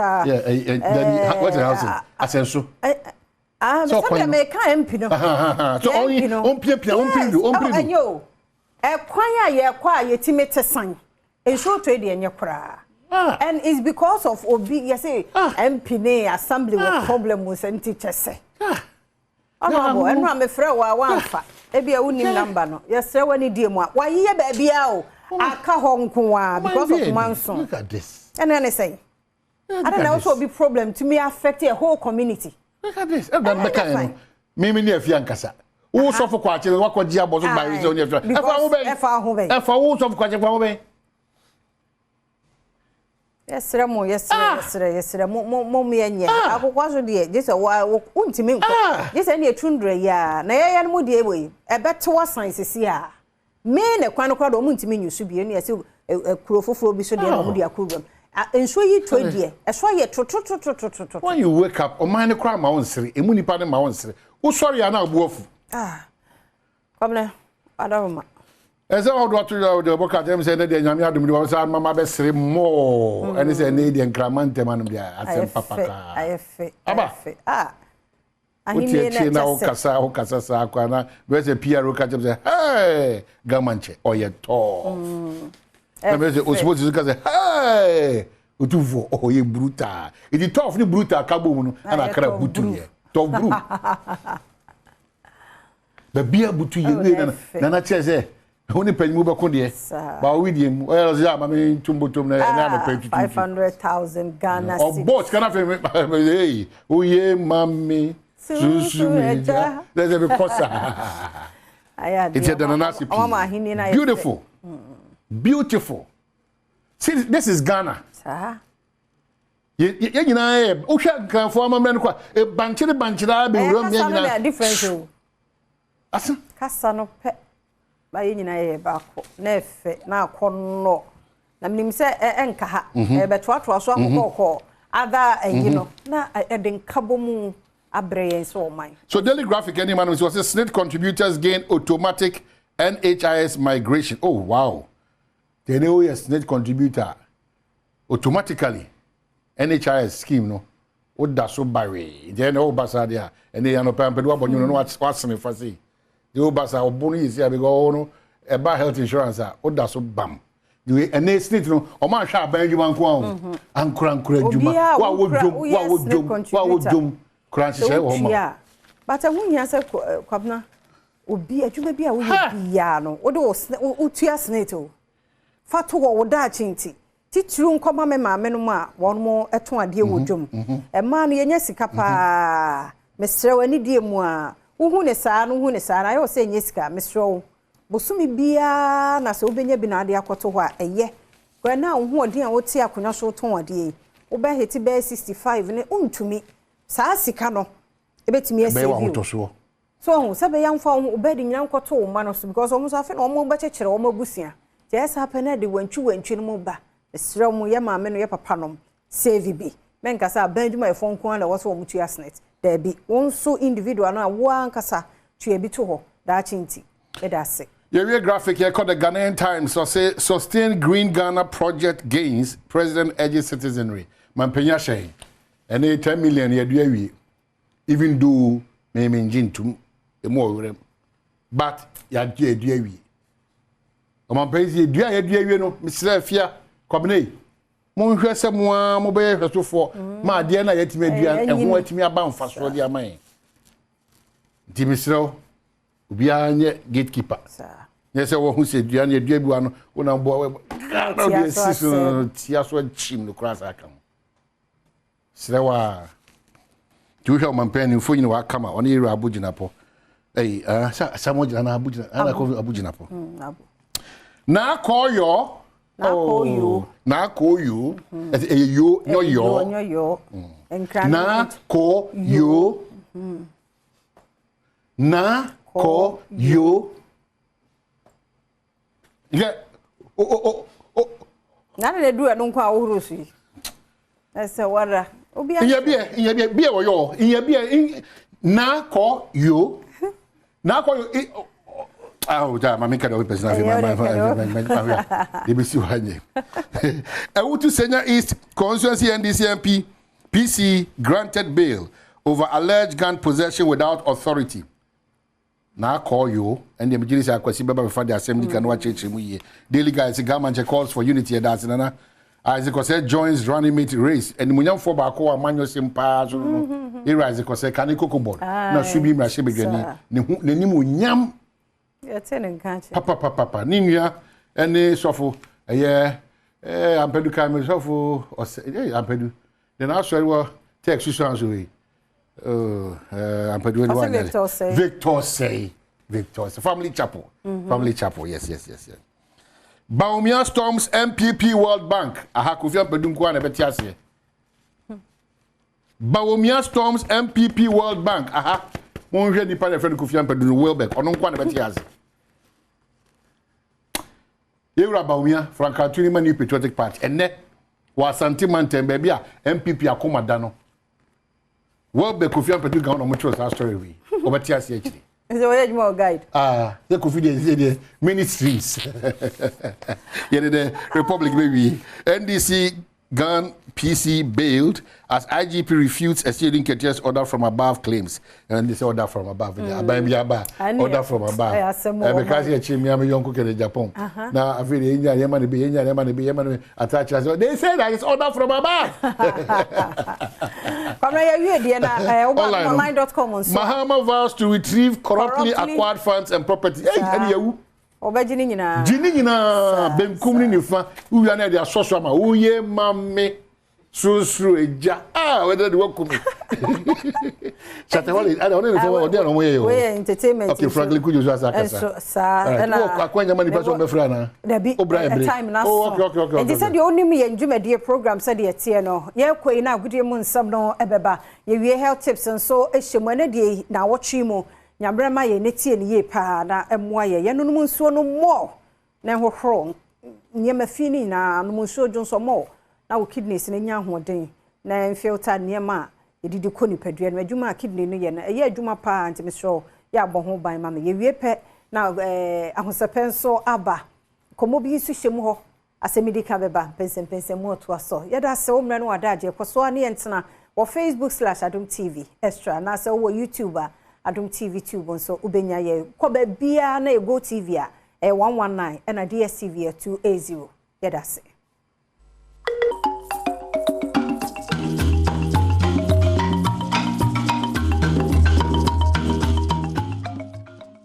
Mame mawachin Adom TV so ne ye femme writer Amenya Rafael GL Centro campesta creative we asenina present ni agoni emre na so a yeden komo eche oba bibia wo bia yanka ne enhye nso se e Malta Guinness ada roman na no pay siemfa agudi ensem emfa mereo Malta Guinness de woni se taste no e sron kokora e drink ba ko abatanwa ensem kora impenine nkokora merewa obiara atu agusu a opebie na afi wode agu ne menase wonya bi na abobo a ekoyie pa e woni padua nim nuanu nura ehu hia bia wo no Malta Guinness a wonya ewo ni padua ni mu pa na akoye ntine sa jeje e new can me pa cho wonya bia ekoye pa na ebumu no ka national so ma se ya na wa check made in Ghana e logo no set da ho na se papa na nkasa na kita no Malta Guinness e na no pay ada Romania dia agodi nsem e brewo yen hyase woni me se countries ni bebrebe na e ye preparation woni me se Euros no e hyase e Friday we san so na Copa America enso ebeba so ne sa so ntino international friendly games bebrebe na atoto form na ba ko mienu miensa na no wodene pa no ada ewie se Italy omo kire Bosnia ebo mo ka ba ko omo antimi ante san so na France ene Canada ekoti ya obi antimi amfa boro antro nyonko atena Montenegro etena ase ma Georgia ebo ne kamiensa e mankrofo no etika ne mu ba ko enti okọ friendly games internationally de ekoso ene de abrewo no yemra fie yemedin komo kakra de Black Stars of Ghana ejina kono we 2026 World Cup qualifiers ayegu so bo enche bia ena wote se team no ekọ Bamako ene Mali ekọ hia nkọbọ nkrofo ne kamienu Mali etika ne mu ba ko yebetena fie e okumase baba yarago pramaso eye ne 7 pm na game ne baso Black Stars of Ghana ene Central Africa Republic coach okita bor boku anase o man no eye otoado wase nkwara no enye enkwara ko wase eye ekono ano be dene pa emu be den ne mumo no ogidie e woni place nim. Yeah, one thing is for sure, I think it's going to be very, very difficult for everyone who thinks that we can just play them like that. I don't think it will happen. If it's happening, I take it sure, but it's very, very difficult to beat them. We analyze them well. They are doing well, especially in their offensive transitions. Always dangerous. They played 1-1 against Mali, so we know what we have to expect. It's going to be tough. Very good question from what you've observed. Like in the past, I think we had also problems when we are the favorites in the match, and now it was for us to use these just 3 days to work on solution, how we can outplay them, which position we can take, how we can position ourselves to bring out the biggest strength, especially of our offensive players. And I'm confident that it will work. Action speaks louder than the words, so we have to see tomorrow. I hope that we can create a lot of chances. Na my Ghana abemu akuma ugina mfimfino dandan na hopa Kudus Mohammed ono so Central Africa Republic foi omo betimi akọ se threat inte se players no ehwe ni pa. our point of view, we have personal goals and then things we want to achieve. So intrinsic, we have pressure every time from the expectation from ourselves. So and also we are representing the whole team and the whole of Ghana. So definitely there's pressure from every angle, but our motivation and our aim to qualify for the World Cup is the ultimate. So that's the motivation that gets us going in every pressure we find ourselves. In every game, whether Ghana, Europe, everywhere, my motivation and my approach is the same, which is to help the team win. And yes, with being one of the names they look out for in most of the games, everyone is quite important in the squad, whether on the bench or whatsoever. Like you saw against Mali, it's the guys from the bench that came to win the game. So everyone deserves the same respect and then motivation just as us. So we are all a team, it's the point that matters, whether I score anyone or however I perform, the most important thing is that the team wins and then we keep improving as players. So personally, I try to do my best in every place I find myself. We started playing from here in Ghana, so there's no excuses and it's difficult here, the weather and all of that. There's things that come into play, but the opponent feels the same as well, so there's no excuse for that. But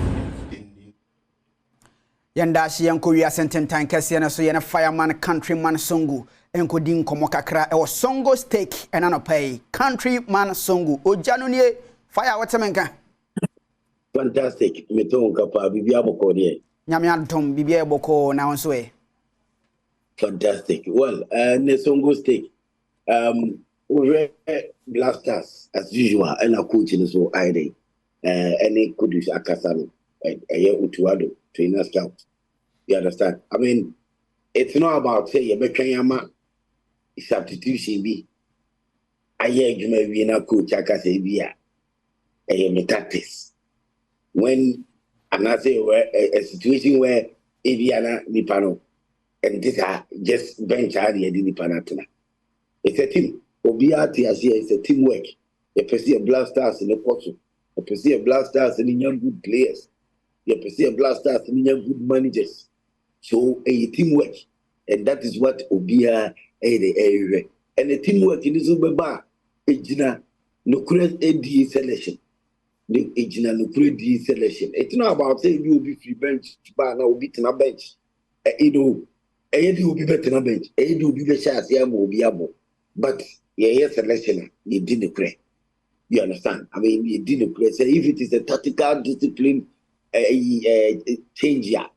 Who share the caliber of the player and maybe out the bench, the one who going out before in Pakona Casa Chileno, so tactically, maybe and I may perceive the BBC dinner me say.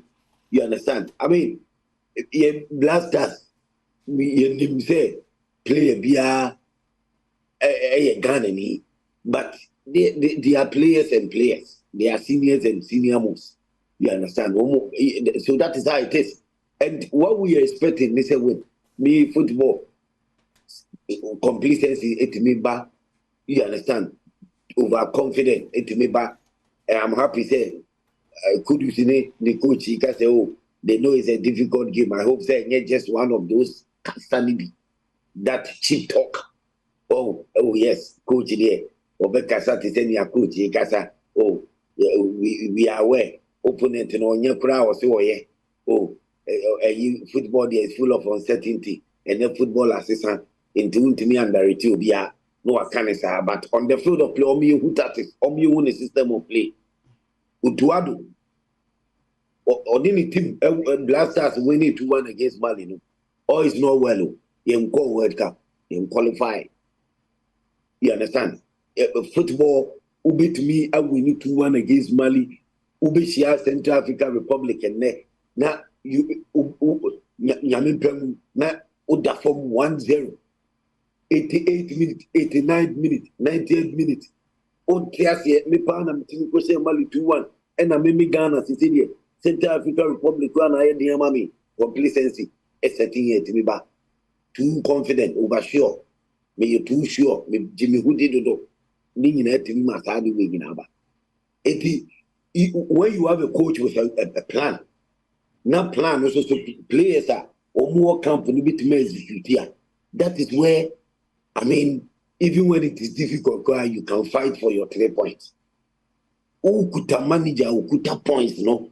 Just ukuta tactical discipline, tactical play, formation, system of player.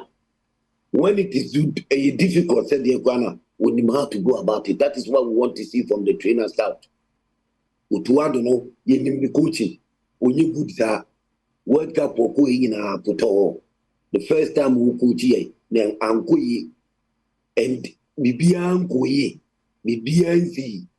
On the second time in the first match, I was winning. You qualify for World Cup near tournament. Near our tournament will be CI the Abon home money. That is BCACO. Even after saying Bukano, you ever qualify us to one year coach. There are so many to it. Because the national team in coach in Kuya, you need to sack the coach and move on and make sure so when you're correct coach. It would do Jenny Nani, we are supporting him. Very professional. Yeah, Ghana for no. The person blasters bobo or competition will be to me competing because 10 fantastic teams from war Africa, teams from top 10 Ghana come. And we want the blasters see a bit to me a account. You perceive first, you perceive the trophies. If you perceive was a blasters after but we now to see a selection, Nucredium selection. Nucredium, you have selected players, you have free players, also you team free players based on merit. Messiah Shemaliu, you have a Boy African Republic, Central, and Neck, Kumasi, supporting war. But a Casa coach system, many tactics, many players, if it may execute, I mean, that nothing but 6 points. Yes, you knew BNB can be our first 3 points in Saturn. Now I cut 3 points. I was here, they social, yeah, they come home. And I'm expecting, say, no negotiation. You know, be any negotiation. Be say, oh, excuse me, say, oh, yeah, to me, I'm 3 points now, man. You didn't go and answer the draw. No.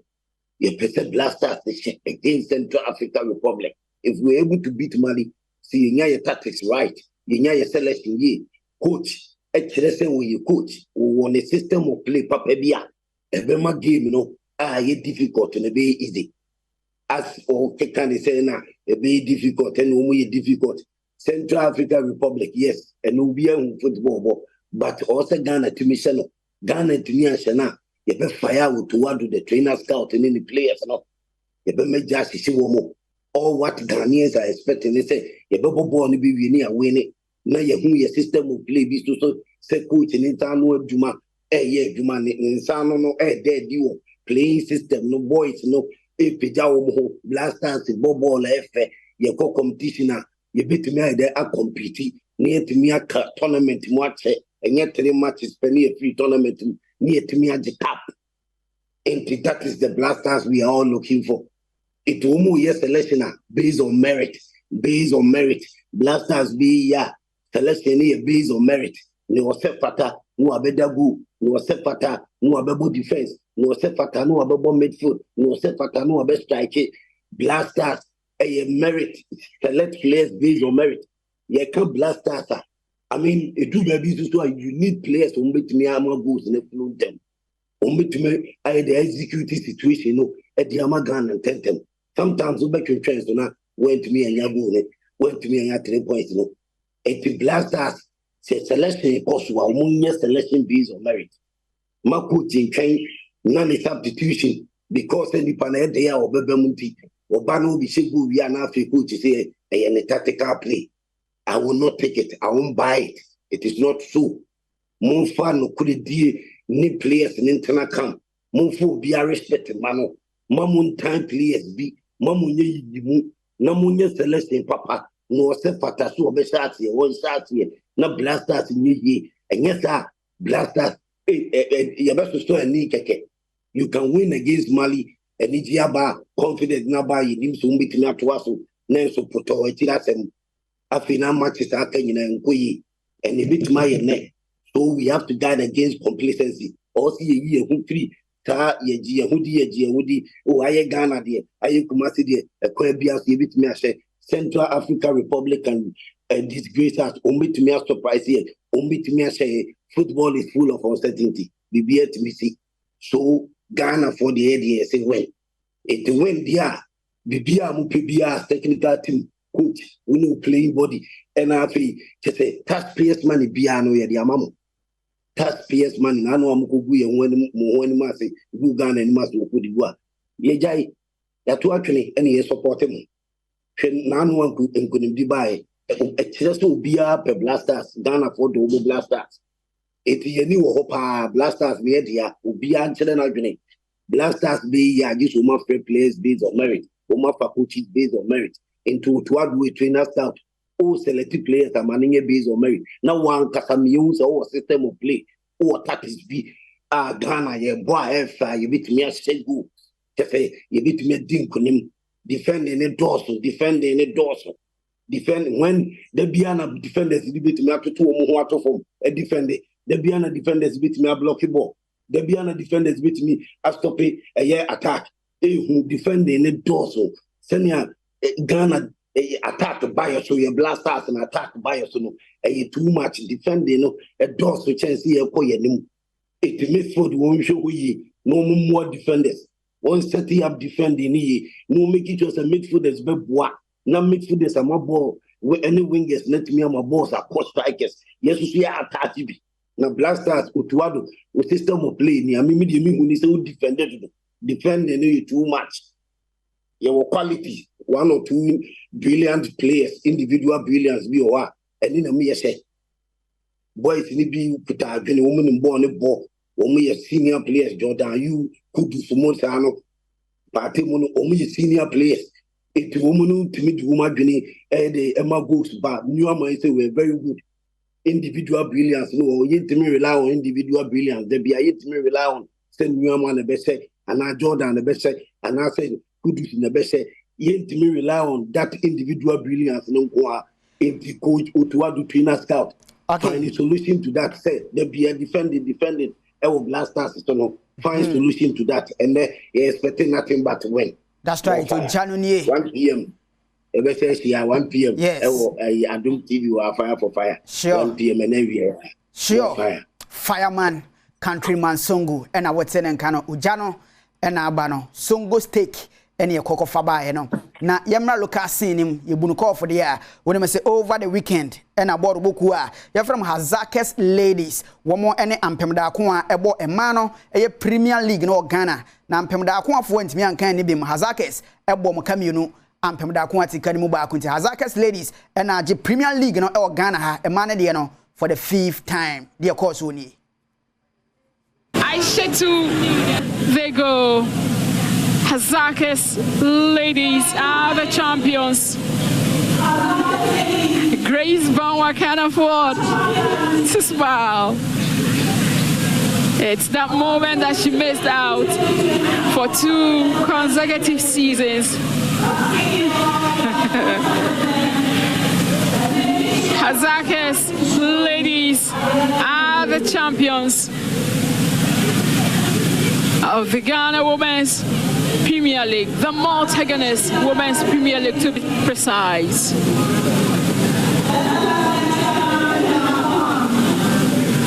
Champion of Ghana, champions of women's football. Hazakes ladies, winners of the Multigonist Women's Premier League for 2023-2024 season. Next weekend, Legon Agopramaso ye the pa. Enya no nko a emano FA Cup nanso Ame ladies at the police ladies ebom kabako a police antimi ante Ame ladies are champions of first trophy or maje Lucas in a maborobu. Yanko ready course. A graceful touch. Patience left me the ladies as she becomes the captain to lift the first ever women's FA Cup title for Army ladies. She takes it to her team, the champions, none of the sides of Ghana's Women's FA Cup for the season 2023-2024. Army ladies are the winners. They came They battled it out squarely.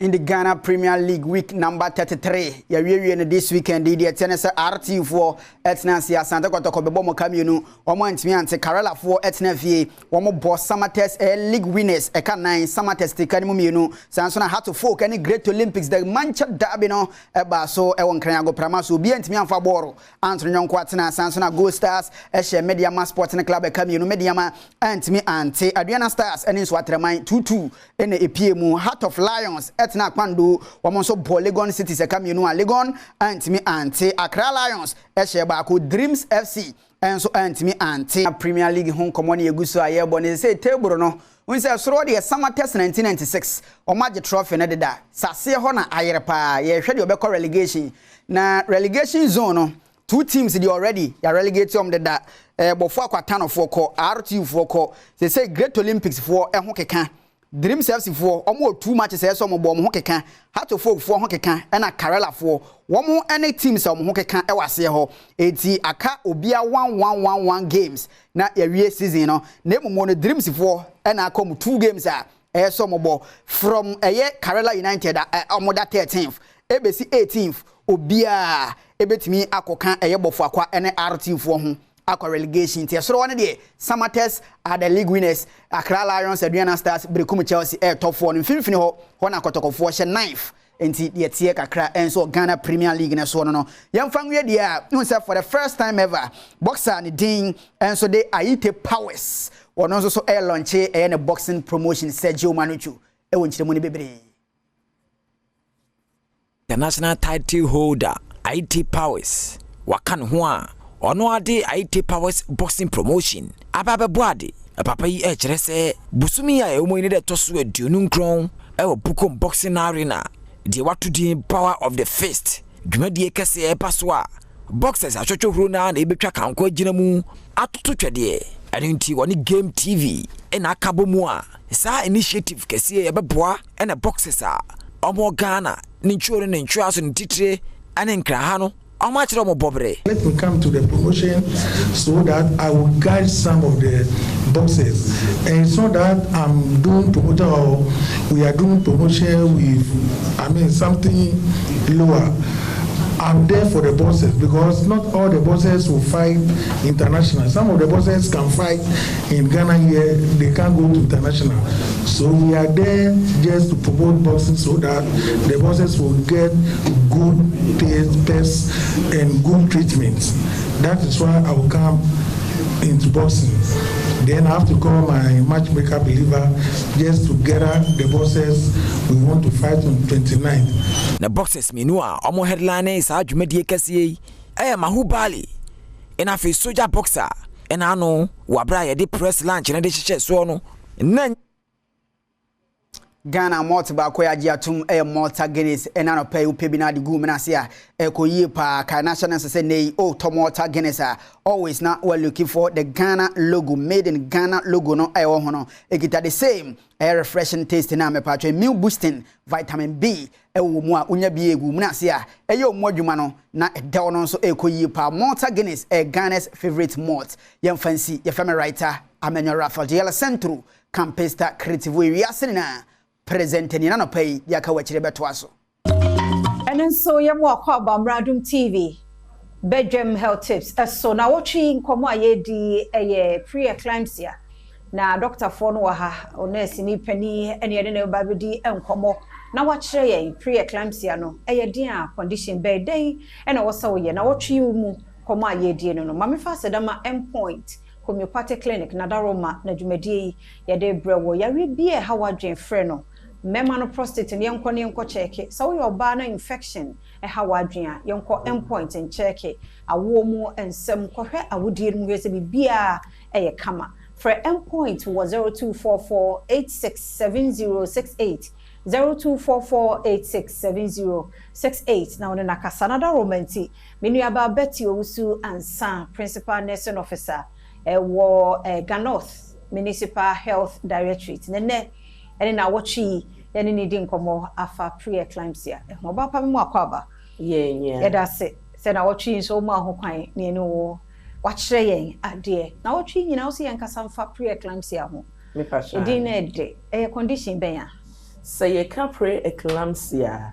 Yare bi a ɛyɛ sabi yennuanom a omunyi nsen enti mpempi ne ye kan say nyinsen ho sunsanso because enka nyinsen ne ho na emum oba nyinsen a otumi nya bi na etaisi ebra oba nanya 20 weeks of gestation anase nyinsen na nyini abedru 20 weeks no efiri ho kono obetumi anya sa yare we na eba ade ebeden di am ye hu say ye pre-eclampsia ne say ye cheki oba ni BP a ye bi hu say e 140/90 koso enye no nkwa na ye hwe edika se wanya pre-eclampsia ye sa hwe oba ni junso mu na ya hwe say protein ense ye ni na ye ni nutrients e friendly protein udi enam ana say fish a unya protein but ye hu junso ni protein wo mu a ni ye say kidneys no atochema enti pre-eclampsia no in a nutshell no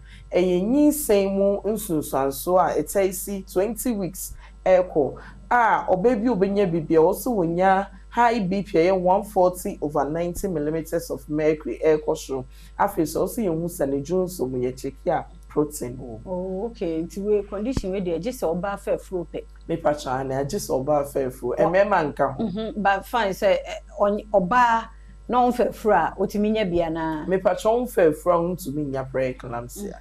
Na e common. Very very common. Empepi no ehun ensentrene no untan ehun ti wadwen be yo say onyinsen okọ awo so wamba. Name no ebia pre-eclampsia ne shase ekumma pa. Okay. So no say what's all about phobia ya me ani da ho. Na force so unya from 20 weeks in bia oba bia for be experience. Enyo oba bia name omo wo pre-eclampsia kofa ban no omo da sa zone no omo na ten enya. Enti ye fa Ghana hanoma ewu a ekumma ma pa ema omo nyinsen kwa awo so no pre-eclampsia ka ho. Wow. Me pashan. Oh. Ene na wo twe bedi nkomo. Yare ekuma ne pa. Nipa bebre. Even last week obi wuye oye me junior e was school. Wow. Yare ho sem. Ono so ye nurse. Onye nurse. Okay. Me secondary school junior. Na pre-eclampsia nde no koye. Me pashan. Wa two third one or wo na onya pre-eclampsia. After that, no way. Wow, and you be a first time as important happen to me. Pressure there be. Obi be to me nya pre-eclampsia first time. Maybe I am managing. Okay. Na esaden wasakwa wo so. Se wambo doctor no koko. Ana se one share doctor na oyi nani free so ne ye hwe ne sa na bia on time quarantinator ana wama nani anda ho se niema edi sei ni sei kire se me ye nya pre-eclampsia ni biwa not to niema asia obetumi ahwe ne nkwa yeda se na wabo na tofa de amaye ochena ne na wotwe mu ye beto aso nti yenim se by close of week Friday dey no obi a wahwe ye bi asuade tie na ye from si ha yeda se papa mame Betty Osuansa principal nursing officer na wotwe oman ho kwan ne ye di nkomo afa pre-eclampsia ho mesrew so wonyem yentie bia na wo yonko bi a wafafuro watie na so akache anase wanponso a na tumi aboa fasedama endpoint homeopathy clinic the number is 0244867068 0244867068 now ne no eni ensa wo so chena de pache ne won kwa e be se share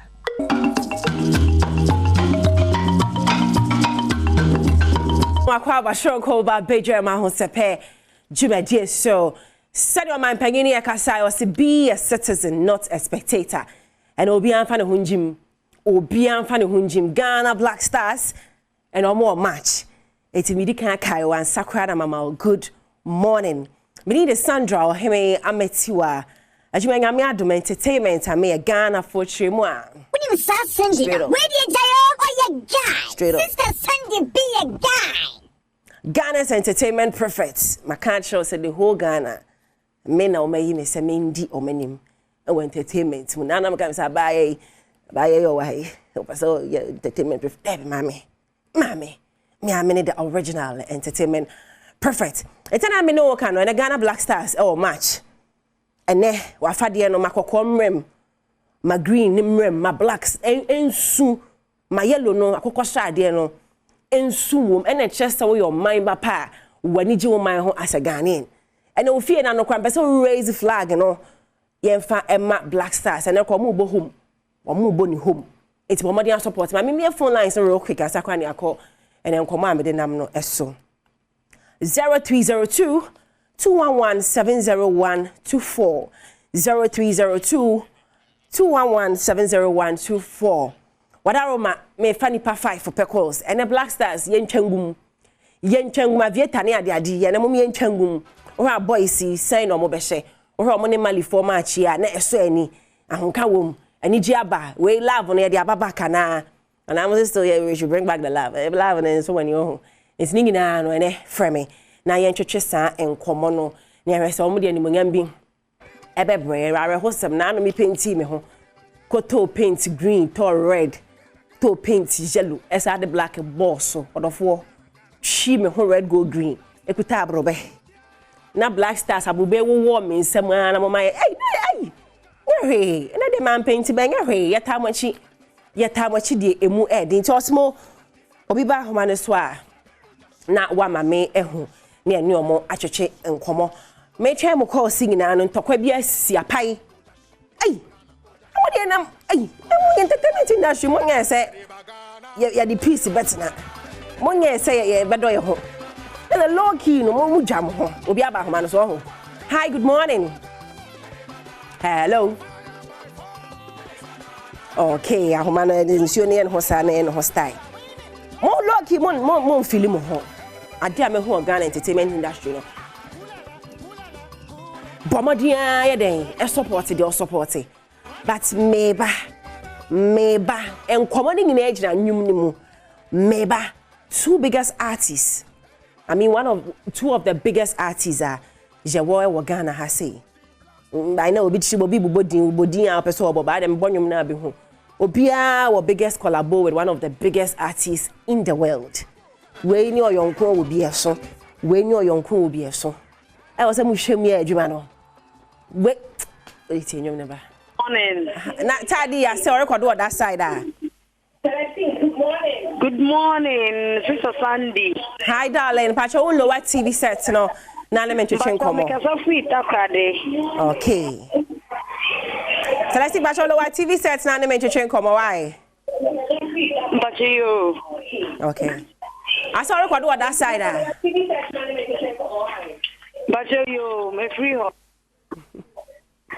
or record on that side yeah or record pa na say accident and that's bad say Ghana for go we have 5 months mo ya ne support no nti I don't know obeshe say no obeshe 2 ebie na awo ye be on trepe Allah Celestine why you na me that if you before far about man so hi good morning hello hi good morning Mr. Sandy hi baby girl na hina frame me free Pacho tell me Gina so you go for idea Gina go for idea flowers no bia ho ye so bia ho ye wa nice one na Ghana o match uche mu e kosen na Ghana be win de be si bia ye de ye hia goal be bre de hia ne say ya se goal na ne hia ye okay so omo aba akokwa Gina o okay nice but I say kojo Sandy be a guy we a guy but I see you before far back so hi good morning back with Johnny Apome Nyame adom boko back with Fintia no chema Black Stars ye kwone say shit mission be sem bi no hey but what say yen sem bi no yeah back with ko twa be fa ko twa bi what but I see you before far back man so hi good morning hello Andy hello good morning Andy. Good morning. Bacha hina frame me free. Hello. Bacha hina frame me free. Hello, good morning, Andy. Good morning. Bacha hina frame me free. I'm getting from Finso. Okay, and Ghana o match uche mu assign echo.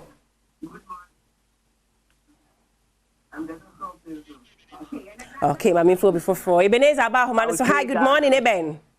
Good morning. Bacha hina o frame me free. Okay, and I got a Black Stars which you want to send a call. Ghana beje too.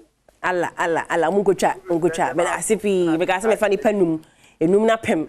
Me da masipi some friends. And I know the make sure say wa betimi akọ park no ko stadium ko support. Ye be ko no. Wa wontimi so tefie TV no. Tie commentary wa Asemba FM, tie commentary wa Adom FM. Ye de be ma mo style be. It's you know back of me be volume. Anyom no ma volume entry so. And I see anyom ne wie ball no kra ye wie match bia na see anyom no me show ball responsibly ye de betri solo nku. You mo da do. Ayam ko sebna me de na yam ko so. But je dey say two of your biggest exports. Can boom music industry no e be drew different level. They be anamoko. Bampani for makwa che. E di mbiem na asaba. Hwe aboy. Se woni ma me panyi to say Angelique Kujo. Biggest collabo. Enyom kama we asia fa na nyina obi etimi relate. Because I be kasa na ewom no Togo 40 lo mi 40 Ghana 40. Na what dey right here enyom na kakara. Just listen to the song. Listen to music. Meba. I'm gonna invite my little brother from Ghana, Stoneboy. Just listen to good music. Even kwa Bible na ka say, nipa owo na nim se na ado hobo na okudu achi. Mami ye Grammy award winner. Wa win a Grammy. Enti wo se nipa say no, woni ne ye nwomo a eboa wo. Enti we be say na wa say Ghana artists. Mutimi tina say. Na mo ye tactical homework. Enye homework e ko. Osmo lo wa na be dia break. Also, more tactical homework. These are the things we want to see. So beautiful. Raising the flags of Ghana. Nadia Chain. Yen Part B. Yen Charles Niyama. Also one of the biggest collabo in the world. We're talking of Beyonce. Beyonce at Trem Grammys, at Trem Oscar. Listen to this music. Tienyum, listen to music. B. Or a red carpet or Joy Prime. Neira can chinegu. In terms of Nipani and Sari, until so be a brand and once I'm domo. I be worried less than a year. Neira can chinegu. So if you're a lover of IB, fan of IB, this is a time I will hear you. Just send him much love. So, bro, and I'll pay from the entire team here, Team Multimedia, we are sending you lots of love. Find strength in the Lord. It is well. Taibi, Joy Prime, Yamawa Yako. Me need the sister Sandy be a guy. Me pon, but me kaimo say, Yebeka no credit bia, no favoritism, no nepotism, zam, ebini ha. True to power, pa, straight up, oton, ye the mamoni upon. Well, be Kofi Ampedu, me director. And then Paul sound in the birthday. Paul Loa suffer back. Happy birthday. Paul, Yami Enshao. Osmosis, I'm a sound guy. Na make I was a Franco Trading Enterprise. And ya fake crowd me be dia dance. Wale mama me bua fua mama. Okwa Franco Trading Enterprise. Phone up baby or Nokia Samsung, iPhone, tabletop 3G. And the crowd the printers near my baby Franco Ede Aba. Your app na so Franco Trading app. But mo dey akọ Google Play Store. Na wonsa enkebi. Nyema ni nyina app bia e bi wo your app no. So Festus Christopher PRO omo nyina abo amadwumadi no. Solid. We're gonna share me say no. Hair Logistics GH on Instagram, TikTok. Abaya and braided wake up day. Na nimni nechi. Obi any ho. Me da say baby girl. I'm the guy's queen. You be so aka no kwe. You be share wukwada. Macau. Enyum na kansem ni nyina. Enyum no akansem ni nyina. America mo ati asese we will continue to bite. Say ye nyina ya amwa nchechiri anye ye man no Ghana amfence one mu a ni pekuma beto man dia show them for their personal gains and interest.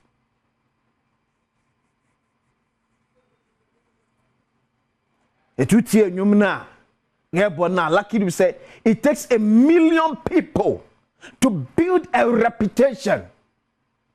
But one, to destroy everything. And for so be kumana said the fact. While she see your mind gun and count on the year, dear, Nimpun to a or see a cloud free on them. Yamma Baku for some mayor Tantana or Quemu.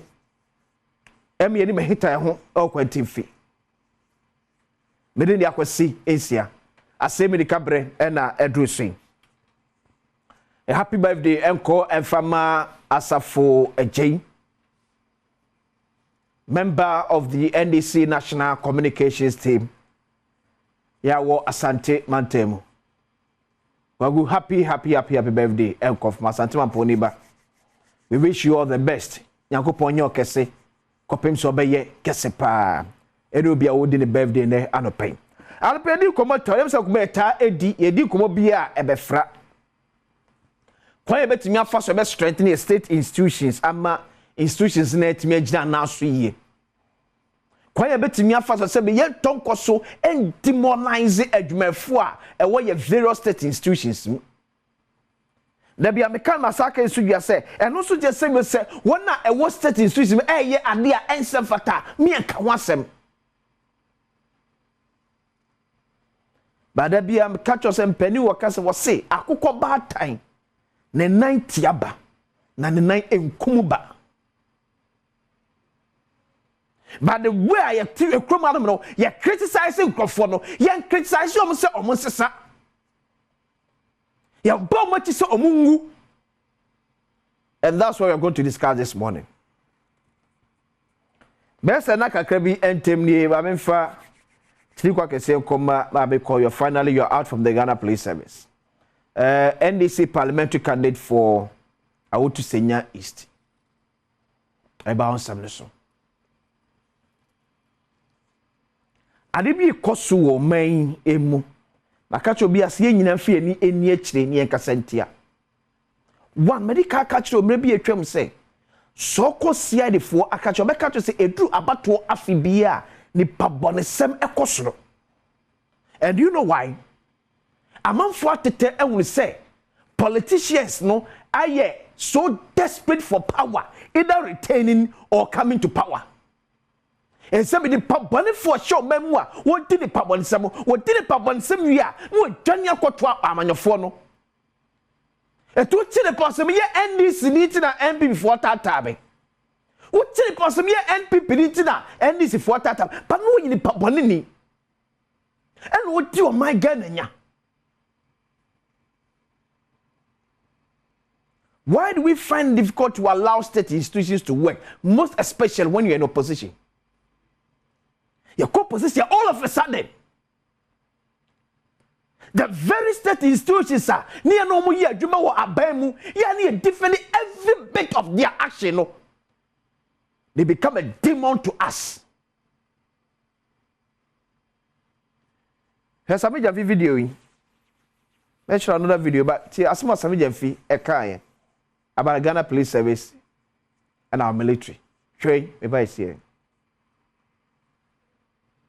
They are making the police officers there. They are making their police career. The military officers. They are making their career in the military, that respected state security agency, coterminous with that of President Akufo-Addo. The day President Akufo-Addo will exit office will be the last day they will serve as policemen and military men. And we will deal with them mercilessly. That is the message we are sending up. We are telling them, all the people there, they are making the police officers there. They are making their police career.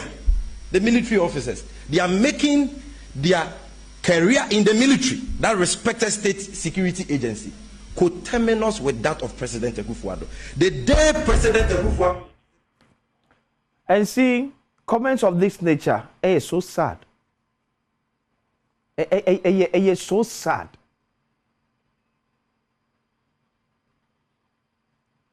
Sabi amphibia na on kaya. Ebini me kaiwo. So it was under President John Dramani Mahama and the late Professor University Ateme's administration. And the HHMB Pimpen for mom so can't say yebi. The police is in bed with the government. The police is in bed with the government. And that time your party was enjoying it. What has changed? Say some of the person catch it say, a baby about for the police formula. All because police are trying to mobia, some of you going in your home. Some person catch it. So the current crop of police officers all of them know, say President Kufuor the air is tape or when you now na say your mama ba, you for police for sana catch it. It's that how I teach your mind. Say that some you teach your mind. Huh? Say no man, you person teach nana. Me you can't just in the police for you be a yet. But it doesn't also want to start comment. Someone penny Kufuor the Wien Amango, now walk qua. I please for them go. Sana Sami Yano. Number so man penda da Mahama tia ban so walk on ya please for the wa bemu, I don't please for me and a choir. Sabi Yaniatio. Sa MPP NDC magudie na muko position all of us no bia be mutamfo no yesu sa de so bia mo sa mu nya twom sam no yesu sa de so bia time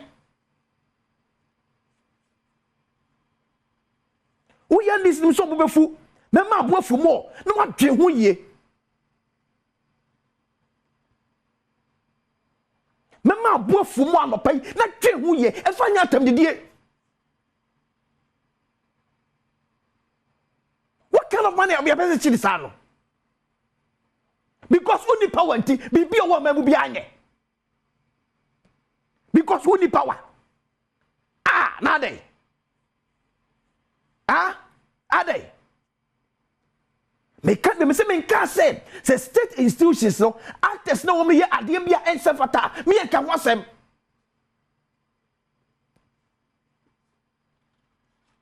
President Mama Opo, I am for please, Wajuma. Huh? Please, if I let my vote count, demonstration course so a people can a boy. One year pamano. 1 year pamano.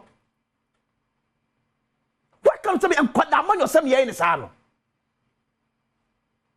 And because of say a comma yentino, you're okay. Medical can sa and quadamon your seminar MPP NDC. Mudo money yes so sad should be a time. You are hypocrite. You guys are hypocrite. A command you okay? A court ya we are so be antonka. You teach your man to suit you. Sabi Jamfi. You teach Ghana to suit you. Because I'm concerned you open. Ghana police way on day. Ghana police way on day. Military way on day. Why do we continue to demoralize them? Huh? Why? I didn't hear what's that. And I told the someone what that no be papa or what you know what back. The chief bam you know crano one name crowd jemu tente bob buying. You see a crowd 40 years ya no do much ni a bully to no wu. Police ni be poko na wu ya wo sami jefi woman kapra na asempoa. Edman na busuafo. They continue to do this for us. But because of some yet childish and selfish interest. We see everything. Say for more mabem. Because NDC need power. NDC need power. It we are saying every small form. Shaman Panda John Dramani Mahama, my boy Kakrebi. Tienra, as part of an address on social media, our former president and so Ekaye. Number 6, Shaman Panda Mahama. The inequality and selective justice of this government are galling. Otherwise, how could Hawa Kumsin, who fired a weapon at a registration center and boasted about it, walk away free? And a parliamentary candidate for Ewutu Senya East is detained partly because the very police that issued her with a firearms license misspelled her name. If the government was seeking to break the spirit of Nakoyo with that politically organized arrest, they rather handed over the Ewutu Senya East parliamentary seat to the young woman. And our former president, this is unfortunate. Huh? Mr. Mahama, this too is unfortunate. And some penny for more can see ya. A ben as a bit of him called that length, you're more con.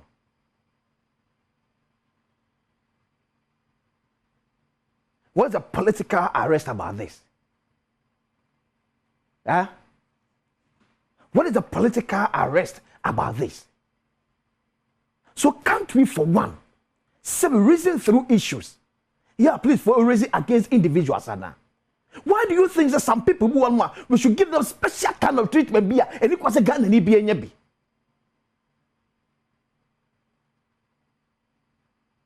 And the report said, and yet, and this sini. And I could be who say a tuition war. I come up, please, for inviting Anna. I'm a please for Nana. Huh? Mr. Former President. Is it because your party needs, and your political wish anti to you? Under your administration, was it because now as president you are behind it? Anna. President Mama. When you say that man akwa says the speech na ye too much say teach you say NDC ba power. Ba make sure so nyuma na bedu achi. Asema wona ma wotono e na beche segan fo be sam aba na say mama. Because Mr. President, under your administration from 2009 ever since 2012 you are vice president.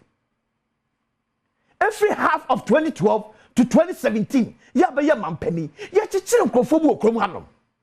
Me bisa wo, eti yo say because na woman penda da mahama wo chire eti echi sankrofo na. I know the obvious answer will be no. So why are you saying same now? Huh? Mr. Former President. O man na chichire o. Me say please for your boni aye nyina asane ya so man. See a mechanic correct you because boni bi o may be eku man tire so. But enya yam politics ya man your semu chafa ye wonti. And na chinchina e ye blue cry man ye white. Kase chire man sa de enya ye o. Kase chire man sa enya ye. And the former president of the United States of America, Ojina Court. Eye Ghana na echi maybe nyame pangu mampenda da mahama ke wiase abutu. Ko ye nti bida.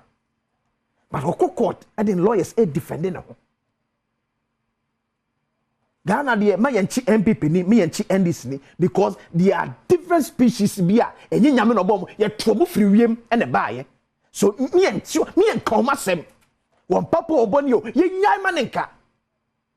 Ye mecheme. Nyame hu ye nyina mobo. Medini akwesisia. Oman ye kwa brasante e na beya for trase de pense mu atwaso.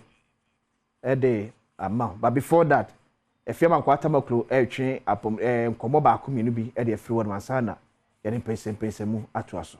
Asemi edika. Adom TV Badwam jumadi eso ye da incoming. Kwesisia se wodi asemi di ka bre de adu so no. Ebra no so se ababa wa brantie ana bi obi a wani afie na wo fridge wanya problem Kennedy digital satellite for aba emrante wa afie na mo sisi sa no first of so no de bi oba ha ye na jeje odi nkakra akra ne yentetewo ntwe ma no enya yi ansa ye start won kra living sa na ye no jeje ne nkakra akra me kai pa Bank of Ghana ho na company bi wo ho born a bossy and or Timaka cracker. Who and I said, Dan, why complete to make can't be a more Kennedy for no waha. Konansho Kojibi. Na into me more. Bebe na no pay more cover. Yeah, and say be able call dear. Nyamia dum ye hu ye pa. Fufu machine so boy and pa. Oh, sister. No aneja. Press an no ye din I no answer the akwa no mo na say. Oh we. Nti ma fufu die no bantem sa e business. E business. Mr. Adwuma wo man mu. Ai. Bako machine na pa. Gina so fa blend bi wo area de mu. And then no, the way I say, sure. Nya ho ntwi no ayu wo. Eye pa ayu wo mu de ne ye. Barbara Bonnie, we are son, Dania, now so what Danny be. Oh, once a while be dear, why are you? But open temper now, penal, do dear, sir. The catcher, nice and ye. Mako for na, kinky for no, yes, Ramunko Trenubi. Munya, some would defer for baby, not baby, or more blending and crown who you need. Yeah, Neddy, I real brave, many where you man yet, baby, not so. Medas, Minuaba, and a chagana funina, na, and Eddie, Ira Kennedy said, you find Kabu, Magana, you know, say.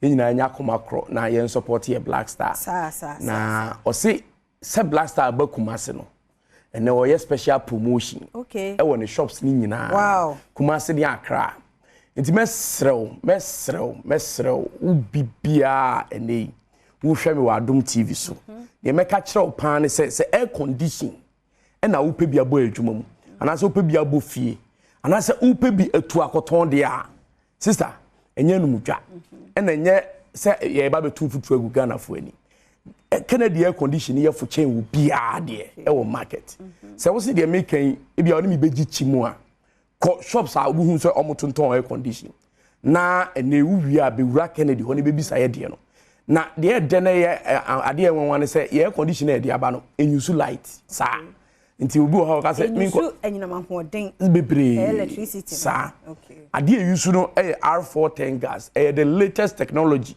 and ye dia ye na aye no kwanso nkuso se etwe na ho de ni fi gas ni na electricity na support ne kakra nti obi bia air condition de krowe mu mesi me nsan Kennedy ho ba bia wo bia wo de numbers ni de egu Adom TV ase de se wo ye ma me an se wo be fa number no afre no a chese bia me wo wale me hia air condition makoma ko 20 na wo kra de ene no special promotion ni say ekoso aside say air food that no ene no special one pass ekoso enti ba bibia wo hwa Adom TV se wo tamale wo sunyan wo chese dompo ase minim ba bia wo just for phone no numbers na free because air condition say e ho abamfa so awie born na nse ne nya wie aye normal nto obi bia mra Kennedy digital satellite emergency air condition sister say open say we dealer e de man wo region and say o district kura wom open say we dealer e de man ya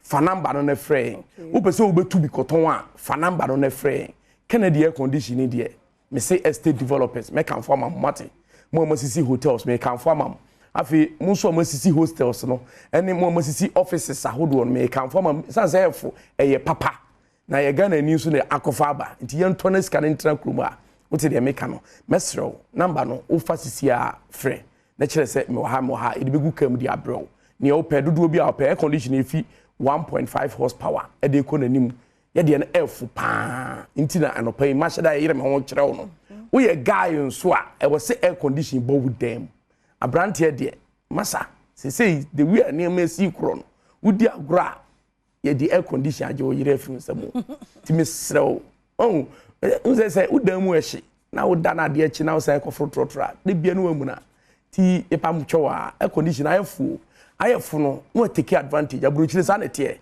yetete ne man so na manfo ato nti sa na ye de bia ba beto na beji bi na ko na bibia anya kama sisa na TV de minim sa Adom TV ani da ho ba de em ya na say ebia make say obi TV asay ti ne match yi kra bebo ni bi but TV pa de krowe mu ye Kennedy TV me patcho brand ben na ope o de na Android de ni bi na say smart and ope 4K ni bi na say ope de satellite sign digital me patcho Kennedy digital satellite e ho ma fire number no free Accra high wager old barrier e ho ne wo udu ye bus stop wa ubisa kwada akura obi abekire wo udi onye si bus stop wo opposite bon say ye bohokes ye eni me sum ho no kono ko gibi TV nko ade a me mo brand bi adin ba wo de ko hosisi a se wutu akoton a ye ho ma wo beji bi na wo so koton beji ne fa ko ya adwuma na bibia anye kama wo ya ban adwuma ani a na sister kan no wo de fa pay slip bra na ebesesa ne ma opeko ni entete kakra ebia unua bia ban adwuma fa ne so no meji ma ni twetwa ma no na bibia anye kama onso betime wura shop ho na wo ko hu ade bi wo so bepe na wo ko tue sika na to utwetwa na so a na wakofa wa ade eno no ebeduro ni atom kra nkan Kennedy no child yura yesise say de bibia dededem but that me come see 2024 you drew the 6th month so we to fufu machine by this time ka savings awaye no awa wunim we dey for the sake every month save 1,000 cedis it by this time was 6,000 aho sika no can simple say so sister sika peno ne kwan ne eketua bi o ha unze enkete sika no de enkete no na abo ano e bebre timpacho fufu machine de se de mfaso wo mu no wan to bi a ebe ye me ya maka cho se ye de no kwan so nkwan de ye ne se ne ye adwen se na ezi se ne de dade ebe koyam fufu amagana fu adi o mo ho beto mo enu nti ye dwen ye enu se enka ne bi ukwa fidi dan mu na ukwa koyam abura yo se o afidi ne se ehi ni bi se ehi kwa he nti we no yankoye ne se asem bia dade ne dade enka ntwi na mom unya udu aketewa bia udi gurum sa na bo se ufufu na ha kama toba operator tobi na ma wadwuma ne contentem ebia na ufufu obe 12 unya to fufu machine 8 am kra obetima yeden de hia so wonkwan haben fufu machine na awa ama tan yo de yusu ofie eno so bia mpebi me patcho mako machine de sister aka wo a wonim se ebia wo ton mu waache mu ye stew bebrebe no ene nkwan bebrebe no choba mu nyina restaurant for no obia se unya baako na wanka se wa keeping neat na wa ye aduane e ho tie de ama customers na bibia e kama number no egu TV ne so fa ne frɛ ye wa adum family plaza dining e wo kumase ko hwa no payi a okwa Cisco mu ka kire om se Black Star discount no bi no aba e beje omo de be ma wo me patcho usai ko patase a police depot nche ho patase Kennedy Junction e ho so your first floor ko ho Adom house ukọ ho a ene omu nyina be ko mo ama bibia e kama Accra high wager old barrier na yakofa abroma shiaba so mfaso de menam minhie bi da me patcho enye afidie kese bia eye kuma bi na emum yama bro no in commercial quantities anto bag be yam ni nyina ma wahu kukunte be yam ni nyina ma atoko no ene awuo na adie kuku be yam ni nyina ma bomodi ne to be the fire business mame bomodi numbers na egu TV na se no e mani ntwamu nkosa afa na frame be bia wo bia ye beje so wa wo popcorn machines e dia ye business ye wo dey use gas ye wo dey use light and so ho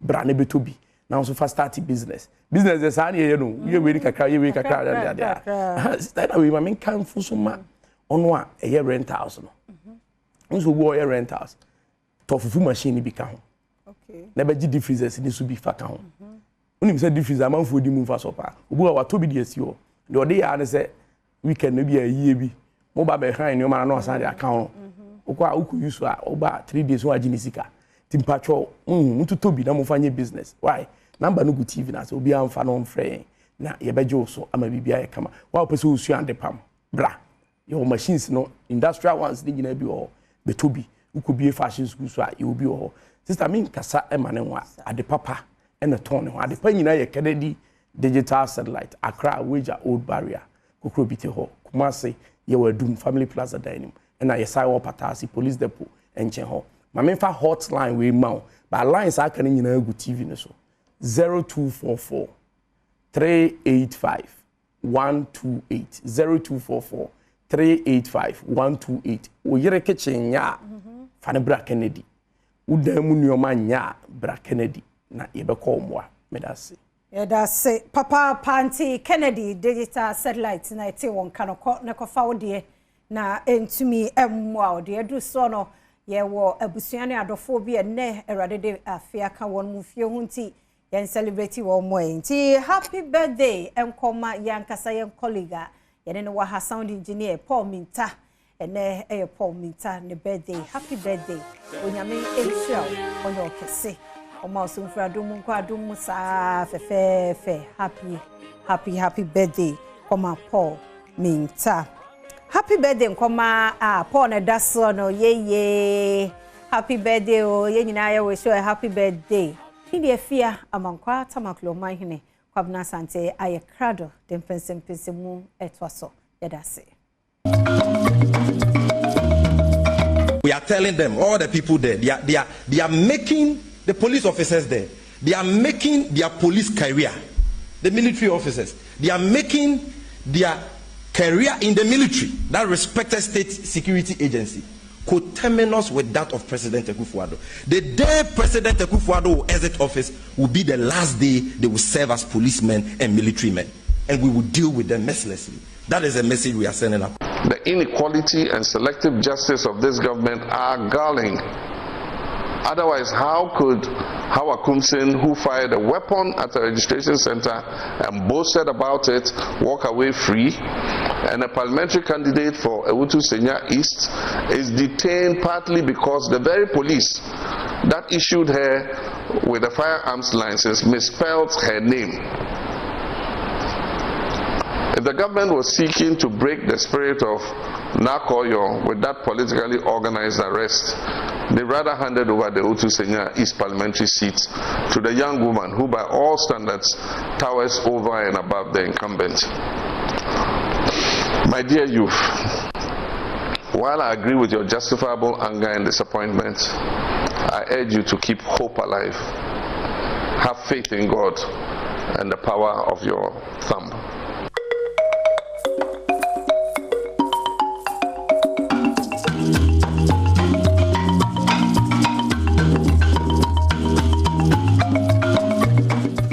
Well, Yasaba, Damu Namasia, 12 common so Aquasia, then Komo Kama by a din Komo Kama, so Brasso say, Yadim Pensimu bro. Hi, Badwam on Adom TV, multi TV, so comes and on. There's a break for Game Park, Yepe Mula. No, actually, that's why I'm common so I'm say 21 after 8. Nana ya Jan Twa. A share with Asampasa, this is the first time I share with TV, so Minino. If you care to know, Nana ya Jan Twa. Oh yeah, Nana ya Jantwa. Former General Secretary, CPP. We go for Former General Secretary for the CPP. Nana, I say, when you say Koseka, Executive Secretary for Koseka. Yeah, and I feel so, you know. You cry about she could be see a champagne for in the energy sector. Oh, okay. In any sector? Yes, the NCS will be to find out exactly what is going on. Okay. That's when? Almost say next week.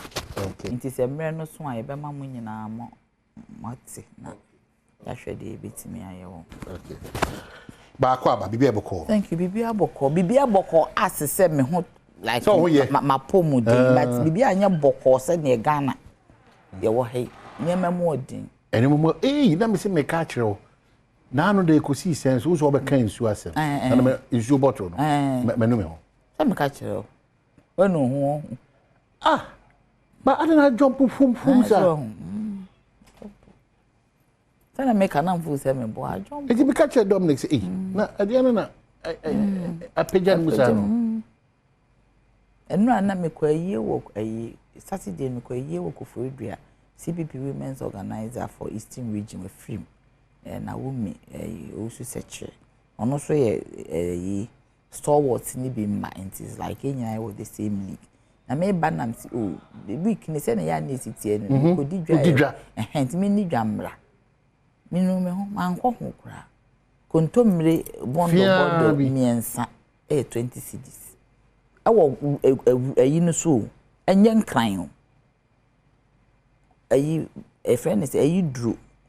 Apim, yeah, body, Apim drew say 150. See, how we living? Gary half for long cow much 30 CDs. I'm telling you, I'm like, we young crying. It is a live saying, I can't say, money being count. I know, Nana Mrs. Me petrol for the week, Mr. Me cry me, but media a petrol for the week, and yes, I get to know me car get to be put on me use you. This is a show more to take cars. How are they managing? Am I here too much? Never say never see call Ghana, and we really need to look at it. There's a buying to me BB pie a ginseng. At this point, they are buying SSO. Oh, necessarily who are buying presents. So you're minister for trade. What's my say? You're minister for agriculture. As so much me bemu besha said, dear nurse, Cynthia Bibi contumely me and 20 cities. Yet almost Adriano by no me farm mana. Is it stuck at the farm gate? Intimima. And I saw Munya car and farm mankind and its environs. They have to look at it holistically. Na emwebu homo de aboa. And the former minister for agriculture intervention be in I can once. But or try so the nuane be back group. Maybe the sale of it became a problem because at the end of the day, or call makola or cotton and money be ton double price. But we need to find out what is happening. As if say it doesn't really matter. Where they control me $5 net too. Unless you are talking about issues of fertilizer, we here help.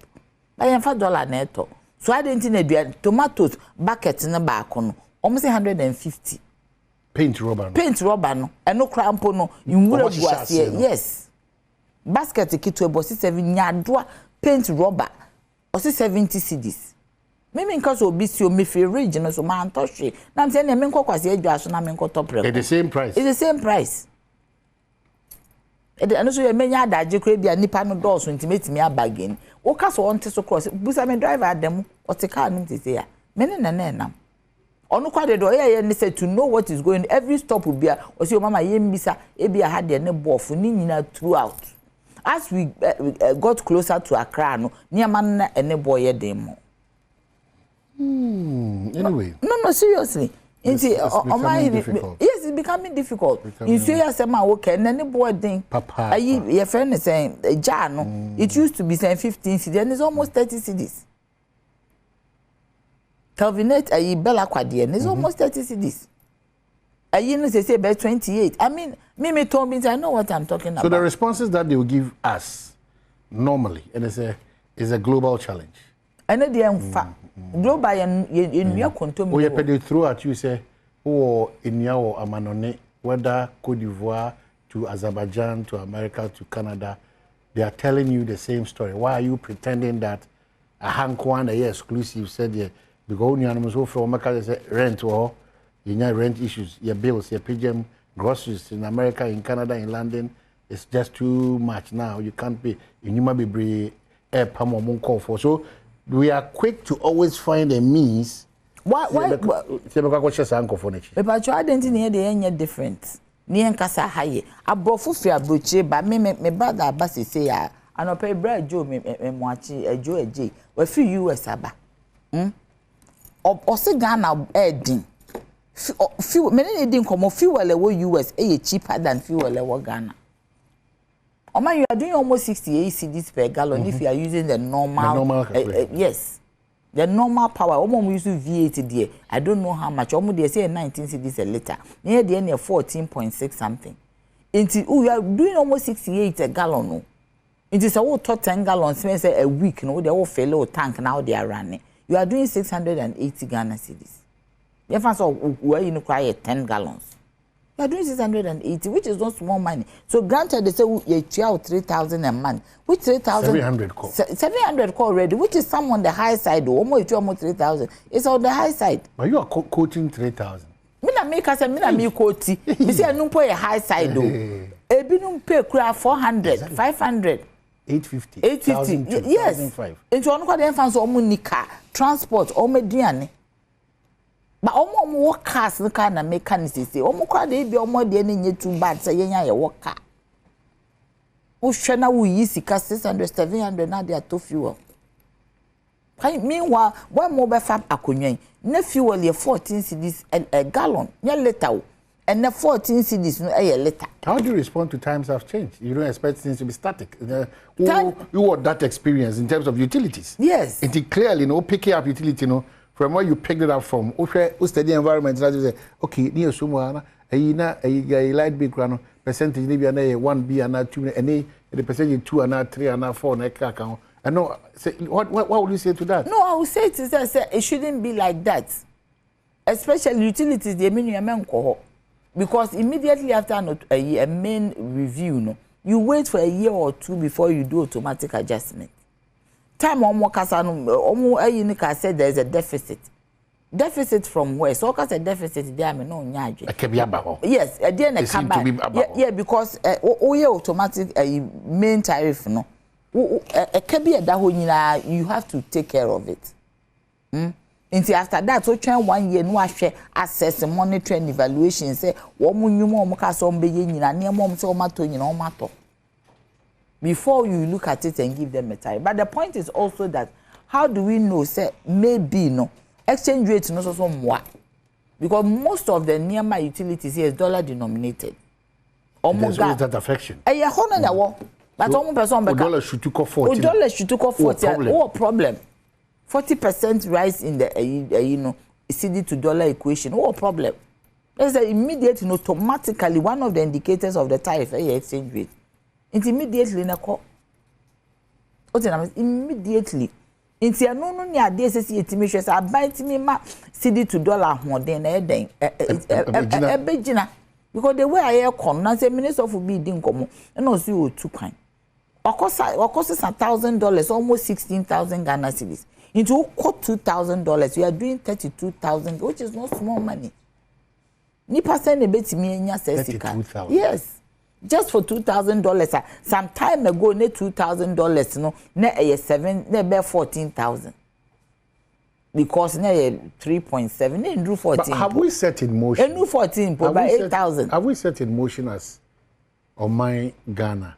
And yoma eboa ema yesika sem ahode no etimi gina sa bus no special purpose bus no have we done that? Yeah because me kai say maybe honorable Kenofori Atabe kind na de say ye mo baba be set up an import substitution committee.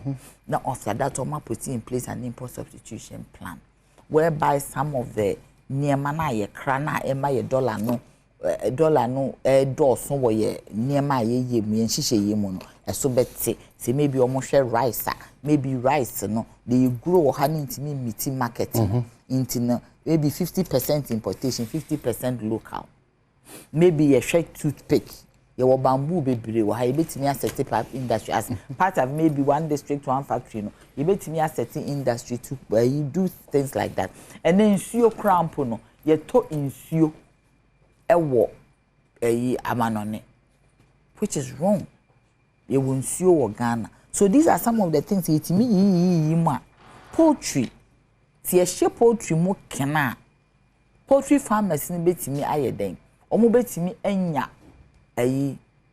omo betimi anya sika eni feed ne niema omo betimi produce more poultry ni ate the import no so eno ye dollar no niema bi okọ betimi export chocolate cocoa processing de bia me kasa asemwe market na ewo ho no de bia nkofo nya bi nto the demand outstrips the supply because omo dia machines bia ebetimi amoma produce more so utu kwanya you don't find Ghana chocolate on the shelves utimi nya Swiss chocolate all over bebre yeso chocolate no kura emu ede esen Swiss chocolate cocoa no wom adenti ni yentimi nhye cocoa processing mo kena yentimi export chocolate plantain chips and then market bi abekoko even Czech Republic baby a obeko bia na plantain chips e wo shelf so wo shop adenti ni yempe process bia ye betimi nya factory eye plantain chips na body etimi pro enwuram ni yempe cars e di beba krom na yetimi ayeden aye plantain chips processing factory ni export all these things yeah ebema yesika no ye de na hoden ayeden apija but we don't have any import substitution plan say almost 90% of nearby ye consuming nyina no eyeden ye difriama no ne to the extent say enamo aye ria ye frɛ no yemuade those days yemuade ye kumodwan ne nantwi a ne ye yi no woni yem ewo kumase ye koma yanka ye yi no wo na yawe ene de entesa ene entesa ye di fiama no ne benti se ye di yi dollar kwa akokra ye muade a beden ye sika no na hoden enkofo ese sa banti me fa plan bi to say ABCD iniema bi wo a ye produce wo ha ne wi ayasa e ka kira ayasa export bi e de benti ne kofa more free China when we can grow rice in Ghana so sha akra plains ye guo ye nye hwe wo so wo ka se si e be ka cho se lantern system the same lantern system na Kwame Nkrumah di state farms the same lantern system na Kwame Nkrumah di si bungalows enne MPP for avni wo mo si a wo mo ton bungalows ni nyina wo call Labonia wo ma ton Kumasi Ridge wo ma ton hwe ayi hospital doctor si flats wo ma ton bibia. Is it not a government policy? A government policy to do what? To sell and plunder and steal. Government policy e kuro bia ye wo legacy ye wade a eda ho a ye de ye ahyenso dis e kuro we die ade ba ko efe wo mo ho so wo mo government housing for workers. Government need to onwe workers so die benti na edan a workers team obi team anu akotu no wa ton ama wo won ton ma worker no mpo and I won't see high rise buildings they be flat. That's why I think that the policy is about that redeveloping those. But redeveloping those, you don't sell it to private people. Share, say we call Labonia, ye budan be me and sell gumi di aye mall. Mall nipa beti atina mall. You already commercialize the area. No ko is legal. Every area is commercialized. Every area is commercialized. Adentia. Okay, so better about so. Me that's no pay. Nana ya janto anwati. Lawyer kwaba, lawyer fa kwaba. Almighty chairman. No pay with chairman, what we are quite with there. If you come up, I see. And the crime, assembly, I can't make the war. I did assembly. There is done no a Ford to be assembly. Because what it says, John, the man, a man of Ford. Maybe one is Ford. But I read it out. It was not the case. Maybe I shall afford the expedition. Well, I somehow. Sport expedition is a Ford expedition, and then the battery credit crew. Where your car, you timid castle with their no, the president took the opportunity, the former president took the opportunity to explain. Say, only panel out of power penalty, and we said it. Or the command embassy, Ford expedition, embassy in the bar Ghana, or the bar Ghana, fortunately for our former president, or no, so the coca pool. Yes, that's all credit. To the extent that cars need to be crime say ana idiotry. Me say Ford expedition and now who the Ford expedition. Because all the Ford maybe those details we can bring it up. The number is Ford expedition will be quite. But the former president can say no Timmy talk across sebi. That's the chief man. Yes, I know Timmy talk man. So some of these things. No, but I'm happy we are shipping this stuff. It's very important. Ford expedition the battery crash should be a win yan wato. Ne tie e be Ford expedition the will be quite. No ogia ho na Ford expedition and yeah they for the expedition so my sister will explore and I said me compare battery nya bi so you see Nana, it comes back to the conversation that we are not principled and we are not truthful. We are not truthful, we are not honest, and that does not rest only on politicians. Yes, it rests on journalists as well and public servants to be exactly remember also a lawyer expedition battery you do Ghana. I will go with the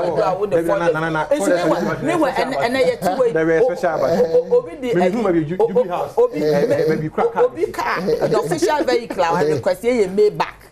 Because I mean, say a take of this. Was May went back. And yes, I know president. Who is using the Maybach? President Unim car Benz will use customize. Oh, say president there. And the president must be official or there can the fleet of cars. The fleet of cars. OSB cars now. I may back.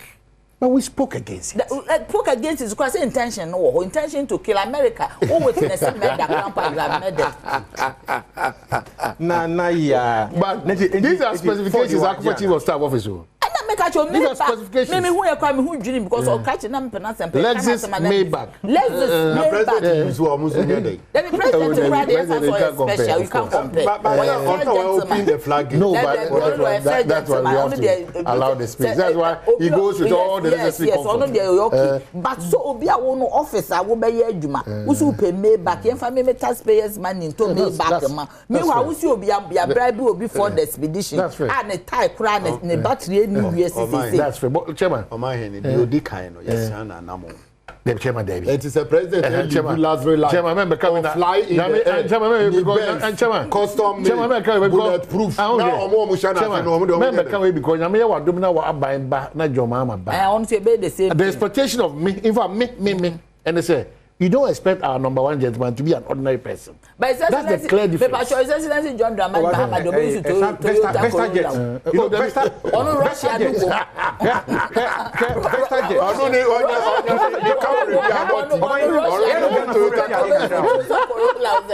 John Dramani Mahama. You see, Camry Spider hybrid first. Yeah. He said John Dramani Mahama. But we shouldn't even bother about that. Hybrid Camry. Hybrid. Yeah. Ghana have it. Yeah. You are comparing that time. Mercedes Benz. That's the cost of Camry. Spider hybrid no na you say tire leaders na ya tire that's what I'm saying again say renewable say Vista Jet no yanko report near say why they use we've cancelled that yes president private jets Ghana John Dramani president who you soon even 1 second krana and private jet we don't have that record president who you soon 1 second record of it I'll prove to you that there's a record there to show that the Vista Jet, the same Vista Jet, the same company, it was John Dramani Mahama and the contractor who first in this republic. I think that the other time you said something that Onikosi says, let's do the policy attack. Yes. Not the personality attack. Yes, that's the personality. Let's do the policy attack. Because now if the policy is that me, Kwabena Santimbe, president, I'm entitled to all these things. Yes. We have to discuss it. Yes, maybe a president to carry away maybe a Ibako. But I'm saying this is your Mahama, the one you Coca Family Toyota be Russia made. Let me say with you. Nana, Enkomani a bon como. As a matter of fact, you call topic. Yeah, sure. So Nana has a concern. The general living conditions, are quite tough, And me the crowd am the boss say me ko tonsu and but they be almost to be now because they me come me almost 600. I think it was 24 or 25 back. Wow. So then the mama just say it should boy. So we are discussing general, conditions of life. How are you helping us as a government? Sure. O me da say, me fa nchiaso nkoma wahwefo na ewatiefo nyina so. Na me fa omampanyin na Danko Akufo Adonchi so ma Ghana fo nyina. Ene dey ebo nonkono a omampanyin ebekọ the law house. Na law house a we see ni kama through the Learning Attorney General. Yeri Agofred Yebo Adame. I want to see the law house. Law house. The new Attorney General certificates. Ewo a friend say the High Court complex in China Horn, I said 1910 BC Horn, come. And can you a house say the Attorney General's office, Never Sans so actually Horn also house say the Council for Law Reporting and the Legal Aid Commission for Greater Accra office, regional office. No, also and the day on my penny be so apasum. Now we na ye biano kama dia Ghana for na Ghana for so the benefit of that building na ye the taxpayers' money and na SC Horn. Na be the achievement so your mampenyi oti apatem. They be amika so your mampenyi oti apatem because o compare Dr. Mahmoud Bawumia. Ene ona akana. Sebi we are not attacking personalities. Said Nana started that advocacy and say he attacking the policies of the various candidates. Mimi hu ni said Dr. Mahmoud Bawumia it was more superior policies to implement to benefit the people of Ghana than unianum bidia omo ka akoko nketenkete ne mpreku nketenkete ene nkukubu nketenkete ne ade ene eno no ye the agrarian one can nkukubu. Oh, yeah. At what point na John Dramani Mahama na great policy al kind. So me agree. So obi ka agree ko ho asem na o ka say be ma nkukubu ka. So what is the policy? What is the policy about? Also where the na great policy. Great policy no. Also where the say then raring for food and jobs to empower the livelihood of the people. And ye ma akoko miensa akoko no toa no jare toa oton ne man oton na oton kusia no. Do you know what? If you don't underrate it, do you know that I'm in that business? Do you know that if it is done and done properly, the same preku, the same cocoa, the say the biameka, a cruma, any imponchini and triwa. Maybe I'm here, man. I could find the training poncho, malini, baby, trucks. That's true. That's true. Hotels for pekatre, say, and supply a ponchia. We short. Yeah, short to If we can develop some of these things well, and no comes to anchor the fact that government's rearing for food and jobs, no. And they are buying this who know say they be yes ejuma. Under this government regime, are very robust and very strong. So we share Nanameba.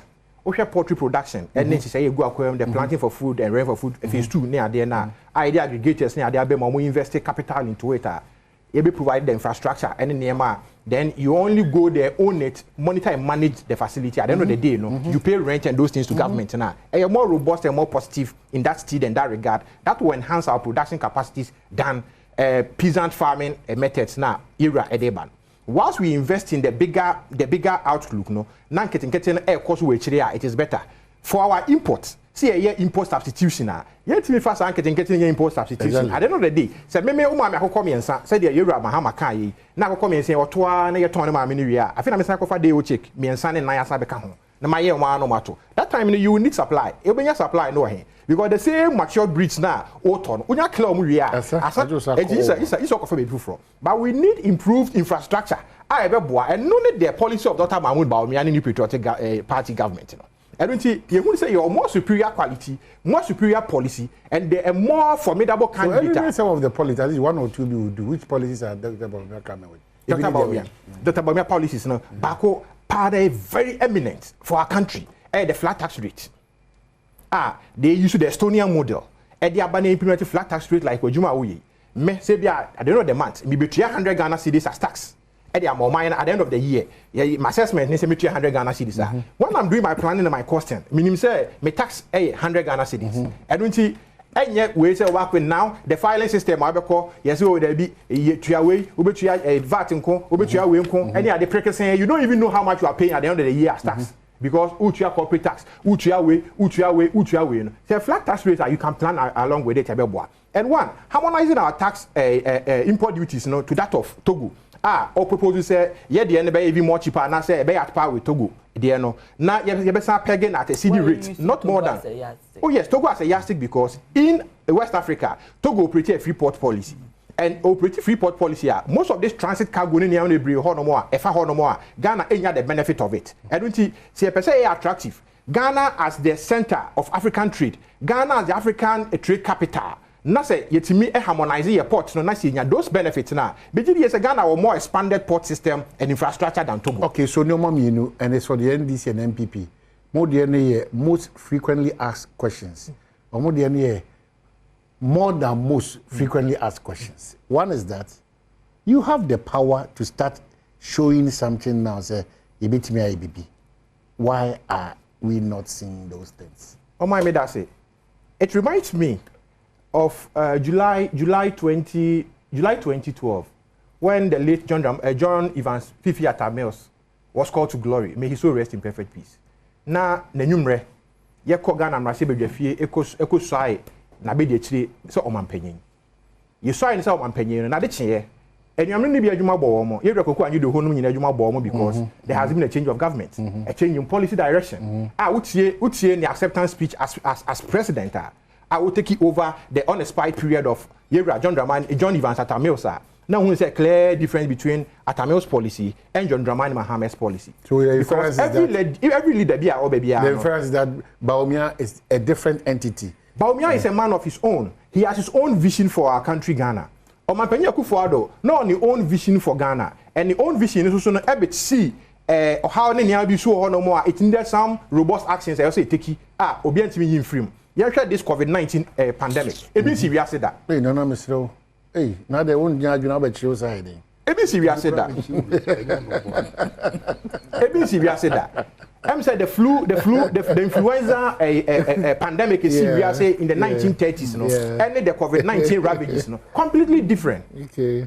But for timely intervention of our research scientists for this vaccines by vaccines there's a conspiracy theory say and also that the any homes and say me no ni nyina nso e wo ha e bi mewia ye nto airport muda ye nto habo muda ene sa na ma but saje ba ye no ye to airport lockdown ene ne we e ba ya e affect area se nyina in the economies around the world bibia ne sa na ma nyina. How many years down the line? 4 years.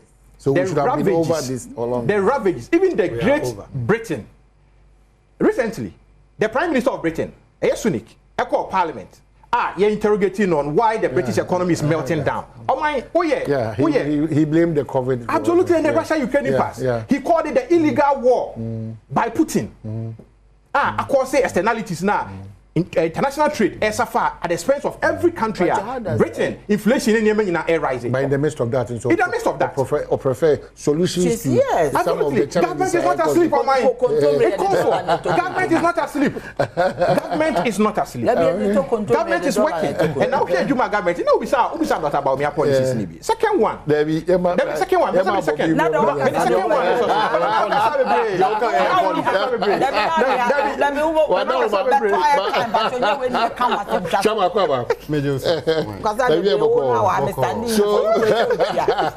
So that's the question. So how do we think that NDC John why be paying wait you bit my the because obey you what is answer no? Oh mete nanso ye kana ni nyina bo anu a do bi be kan say odi aye bida ni de bi be yi wo mo ye nkrama na o mu wo fia ukwa hayo one out in the beko. So we do a demonstration to my yes. It's a yes. That is why John Dramani Mahama why so important. My voice and muscle. John Dramani Mahama why so important going into this election 2024. Minka mania. Ghana was once you ask one son. And no one who said John Dramani Mahama or you be a Udinukre Eddie. So President Udi Adia Bren or Becca Joseph Fako Embassy.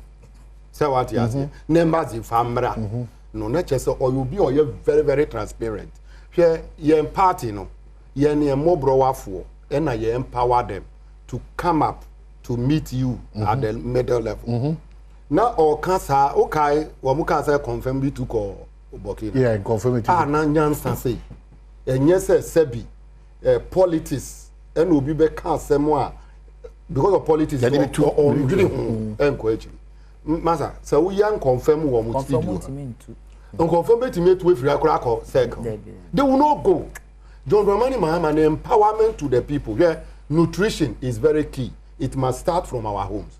Fear family be what the whole year 1 year kushia akwala ya wono our start fifing the whole year kushia akwala ni ndibida. I said that was the policy of Edward Mahama or whoever that okay presidential you know say every school be akwala kushia. Yes. But how would the kushia? And the kushia 4 cities back. And it was say who empower the ordinary person akukọ kra oni bi woni fie.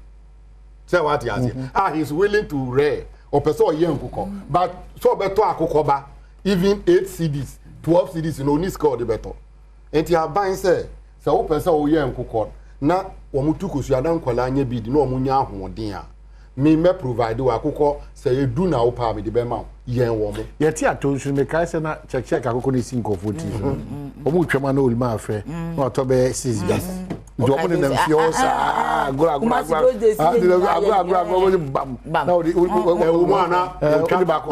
he's enriching nutrition and these things you don't get is an empowerment that you need to give to ordinary obi starting with akoko nsia e ko na ni mo be dan poultry farmer.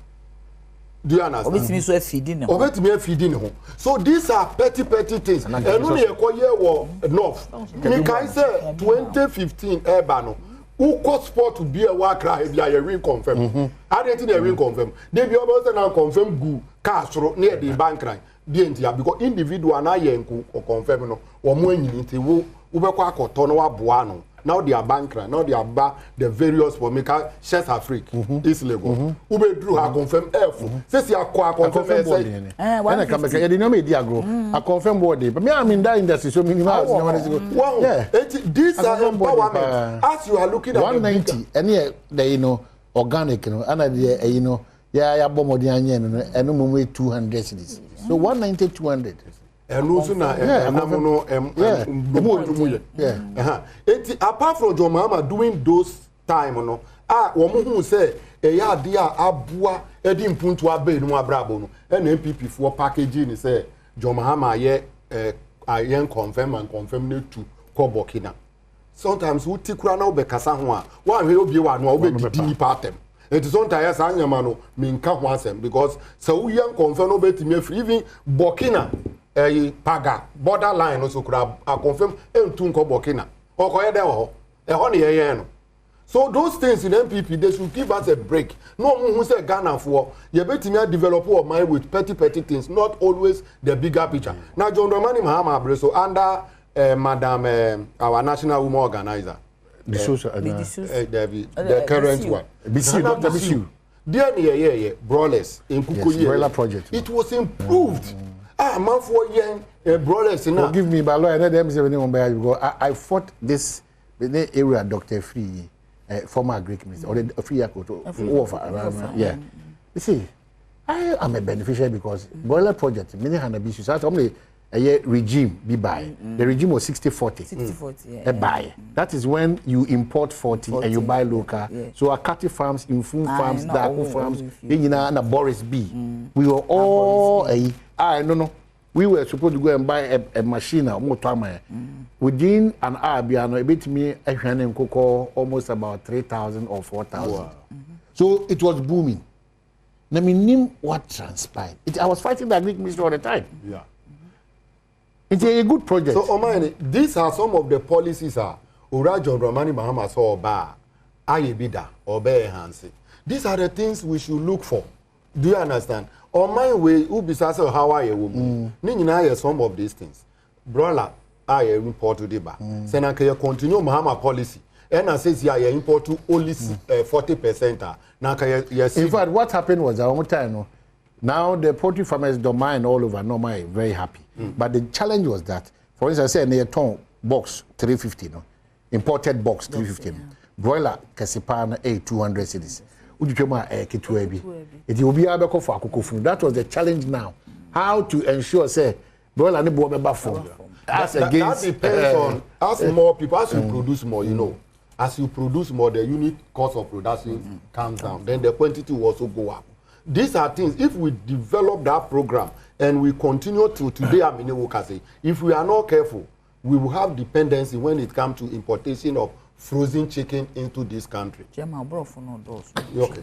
And you know, Mesre, Bibi to say, you comment that sugar factory, yeah, and you need to say what commanded. Orajon Dramani Mahama saw bar. Some of the policies are or the bebano.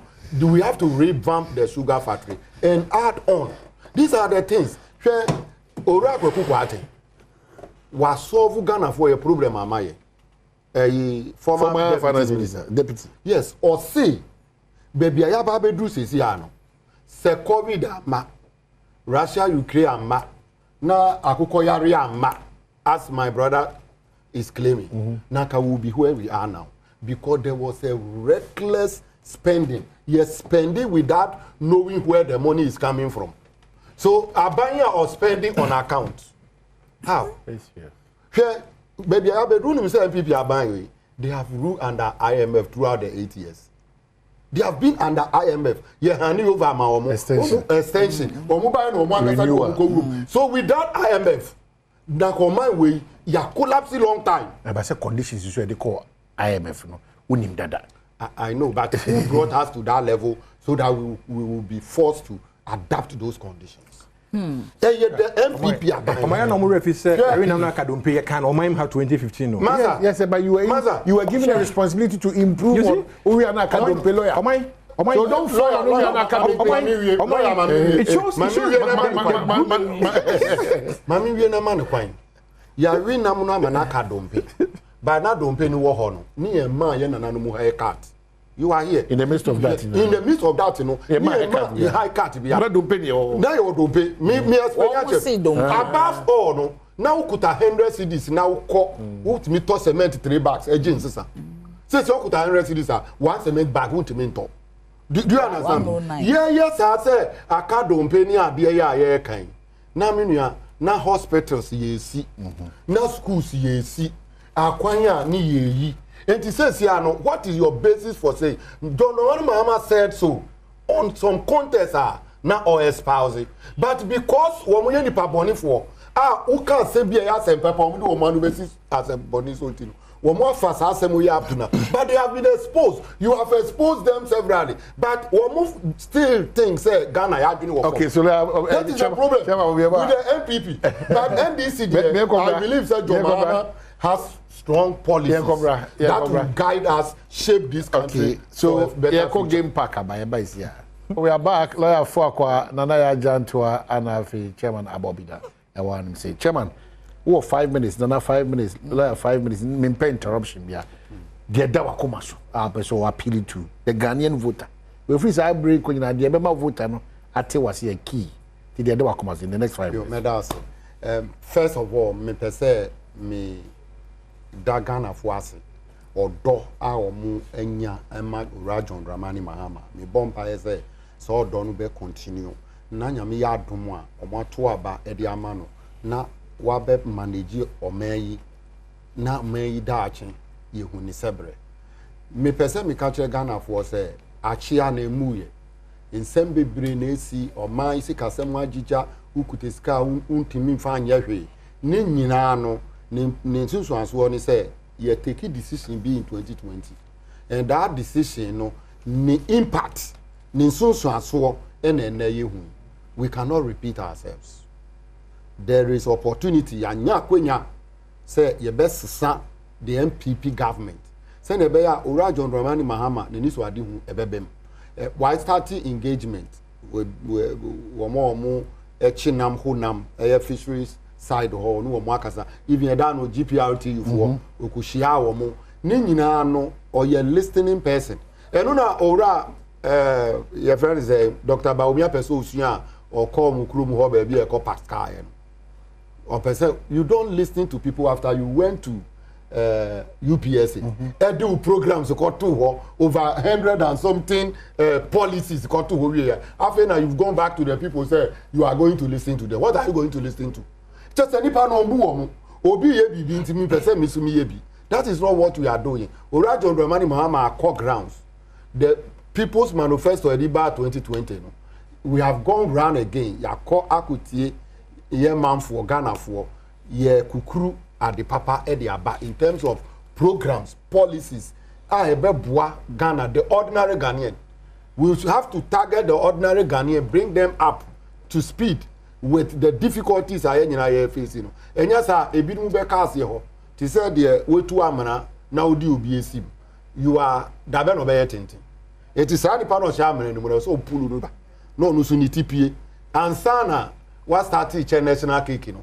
Say what yes, yes, ebinu benya ebinu musunya program aye wo me yimusesi a me makola akọ secondary school o ma ni enye easy mock exams way exams third year parent bi anka so what is free about free senior high and I can ofori ataka kire wu na na adodan kwa kufu ado say minia o ma yimu o ma hini betimi tua ni ba secondary school me betimi tua mi ba secondary school eti adenti na yen target ye hiafo musi bue yentiti. How can you develop underdeveloped country like Ghana? Na usi bibia nye free ma o mbeti nya yede anya. Chief Director BT Ministries ni allowance alone enye small usi ni back school fees wa ban ube family why you don't have the money. Eti enya hu kire de beba. Eti uko kan say ya Dr. Baumia ninam. E na why ni hu ti say opposition leader. O shebo. O say afa de PTA no ono ni na do kwa akokasa na PTA for Abba on board, say the school feeding, challenges will be resolved. Who are ben you da. And me beside Dr. Baumia say as a vice president, John Dramani Mahama as a vice president or ye co-pilot. So what as a president who usim. Dear no timi ye bua or men ya in Pempensua ye dri or per se di or man ye shenisa. Be a head down gave for in Zenzemui. Or see the onion to now onion to more. Lord, no, the down who president the table so. Sir President Rupert so dinu crema Ghana for catch a president is Mrawi, Mijitum, Simon. So dinu crema o maya. Yes, would you to say we and your papa? Sign, never say we mean to. Oh, debut, me kaba umiasa, or no to say, or support to say, ma or bani bema end. To share the president. Definitely, on in a yeduma. Say what you say. Emrano usha de enye papa woman kaze president Mijitum ba hadie me enye. Let's go back to parliament. Fund unity, let's sign my usi yema o president asa. Because what that ye be that Dr. Baumia na do that ye from 2016 yatisika so accommodate ye o menye Ghana mai Ghana enye odiamai. Ehimfa na omuni ya ba bedu. Share programs or mudi buy a planting for food and job. Bisami, you are into that sector. A dear first one aba. Railing for food. Udi muahunja. Dear ne diaba. Share says yamini ukase. Sam kwalaya omu afibia esi ebema omu ejuma ye. Ye from napko. What is omu kan wasem? All the things omudi buy omudi di o man sika edi wia ye sika no Dr. Baomi anka wasem e da no ko gina asofofo anim say amana na yetu e wo Accra no Independence Square. Let's all think through and see what we can do. Let's think all through.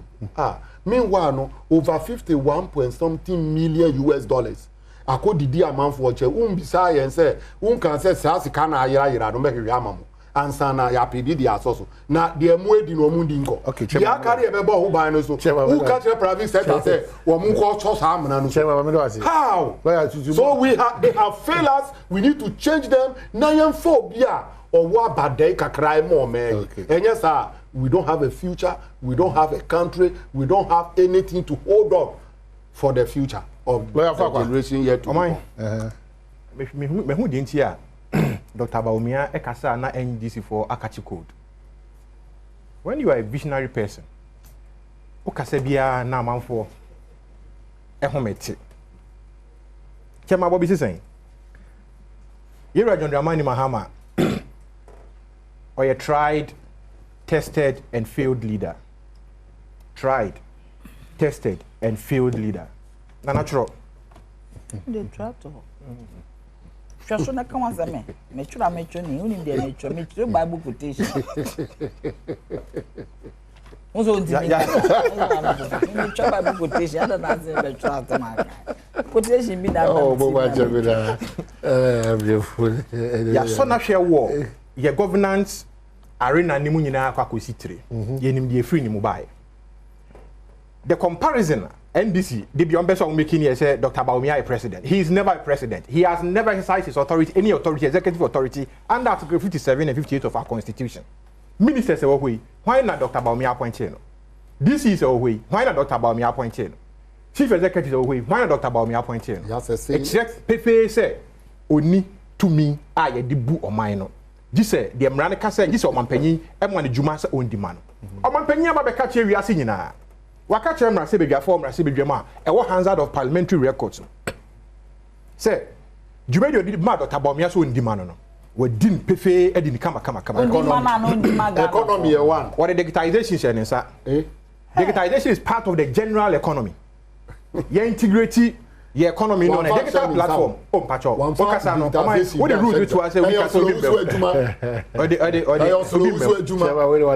tama no mani bo ama ho the fiber optic backbone here no ma material chairman my vice chairman team 50 chairman awo wo na condition ba team 50 tobo you see Baumia I an excellent vice president yenya vice president from since 1992 93 ever ye recall Kenze Akanom obi aba Professor Bills no nyina aba ye Aliu Mahama mu nyina aba John Dramani Mahama mu nyina aba ba ye hu ne say Baumia di unfa ewura nka ho oh some ye generalization nana ye John Dramani Mahama mu nyina aba na fe na aka say ye fa buo ma ye de tax ne tuanika me de buo ma no tax ne tuanika me tax kakra me tua edu bi ne de ma na odi to fu agu ne kam odi tua ne light bill ko cantonment in office o ho ya openti wo nyina ye tax ye bi no muntia light bill ma nyina no ye tax ya no de ye ne ma nyina muntia light bill ma no enti ne rans o ko nyina ye tax ya no de ko o de adwuma no ye tax ya no de ko nya no de tua ma ADB account ya we in account where DB every man just send it to me mama chenchero eti fa to unim jo mama na account where DB na amount to me that ya we nti em de me nkoko oni ho na DB na find the two man that's the security thing you are doing so it means you are targeting sleeping on my way and looking for finances. I remember the president himself, the former president himself came to say I don't know what this car could see baby and he called out his banks the president it is public knowledge but the car could to me there me say he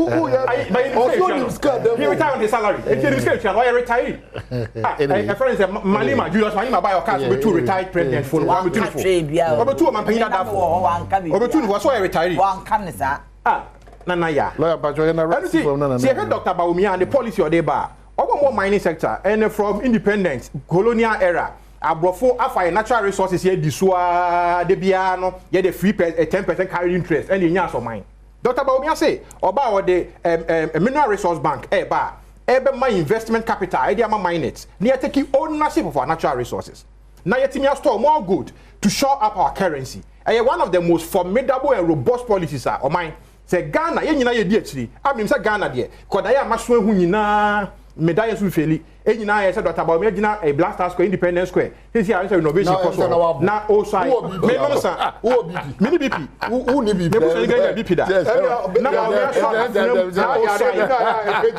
osai na una ta na se no o mai un so da dia hu Dr. Baumia say osai no atare se o yari o say 3 pieces wait here ya so for that it is not fair because o yari it is not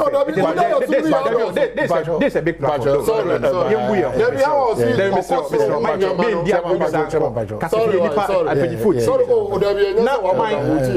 3-piece white no wa gbo aguso no de ahobrasia so afnani ma peja na odi nsia kire Ghana for say ni sua hunu na braba wa bo wiase ni bibia ni nim de ni experience wanya nyina no o de be boa o ma. So your belief is that Dr. Baumia is sworn in 2025 and fairly by the grace of God. Me a Methodist na me di communion and fairly by the grace of God. And we believe say Nyankopon the sinipa what the book of Chronicle o man ebreso semo ebra ye wo mu eso asem ne say o mampanyin Dr. Mahmoud Baumia nyame asiesie no kebe be free nobody knew obi a one people be abeka cho say nobody knew said there will be a time you be free Dr. Baumia be vice president running mate in our party e dia na ebo nyina no Alhaji Boniface ade anyway we bodi nyina Haji Ali Mahama Baumia di bem but ekoya say the Professor Mills ye ya Yewra President Rollins onye be biko esoma ase enko hwe bi mre na amkofa Professor Mills baaye na hwe de nyame ne fam abedi mampanyin na hwe de me na this position completely different from career politicians no anything Baumia there me maso ye hu several times okuta sword o mine na ko na odin say na nsi a odi ye no so no de nyame bi me hu kodu ye wa mbuso Ghana will be formidable Ghana will be different from Ghana nyame say obi an nyame Methodist nyame to Methodist nyame me di communion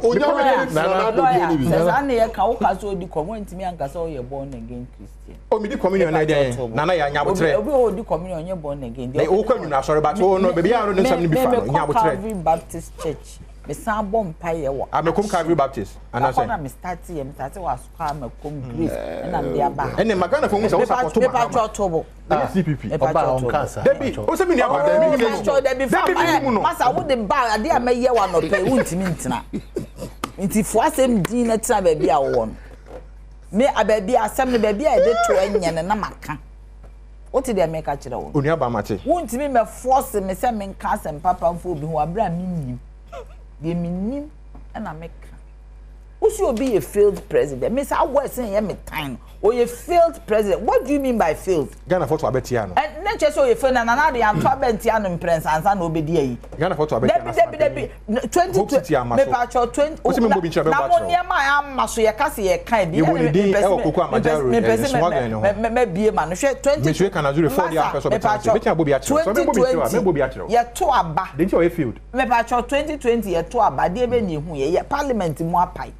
Sa anya sempa parliament mu paye sanke ye san kobio hwe elections ye to no 22 ye kan 5 times me nuen fa wasam nko court me pacho Supreme Court me pacho fair no ma me pacho ekro bi wo so anka ye kan number 2 krampank ye ba no elections no what are you telling me say parliament mu paye e significant because e chese BBC they chese for nothing at all as I see a court runoff. But we are majority of parliament. One majority of parliament. Me mentia say omo na so so hwe. Majority of parliament. Be ni ho. Government we ya what he was say.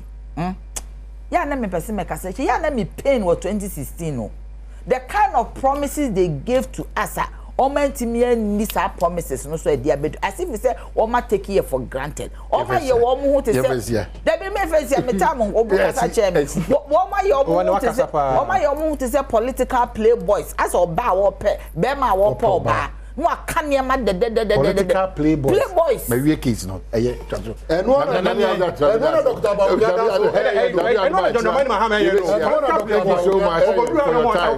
on the note of political playboys we have been saying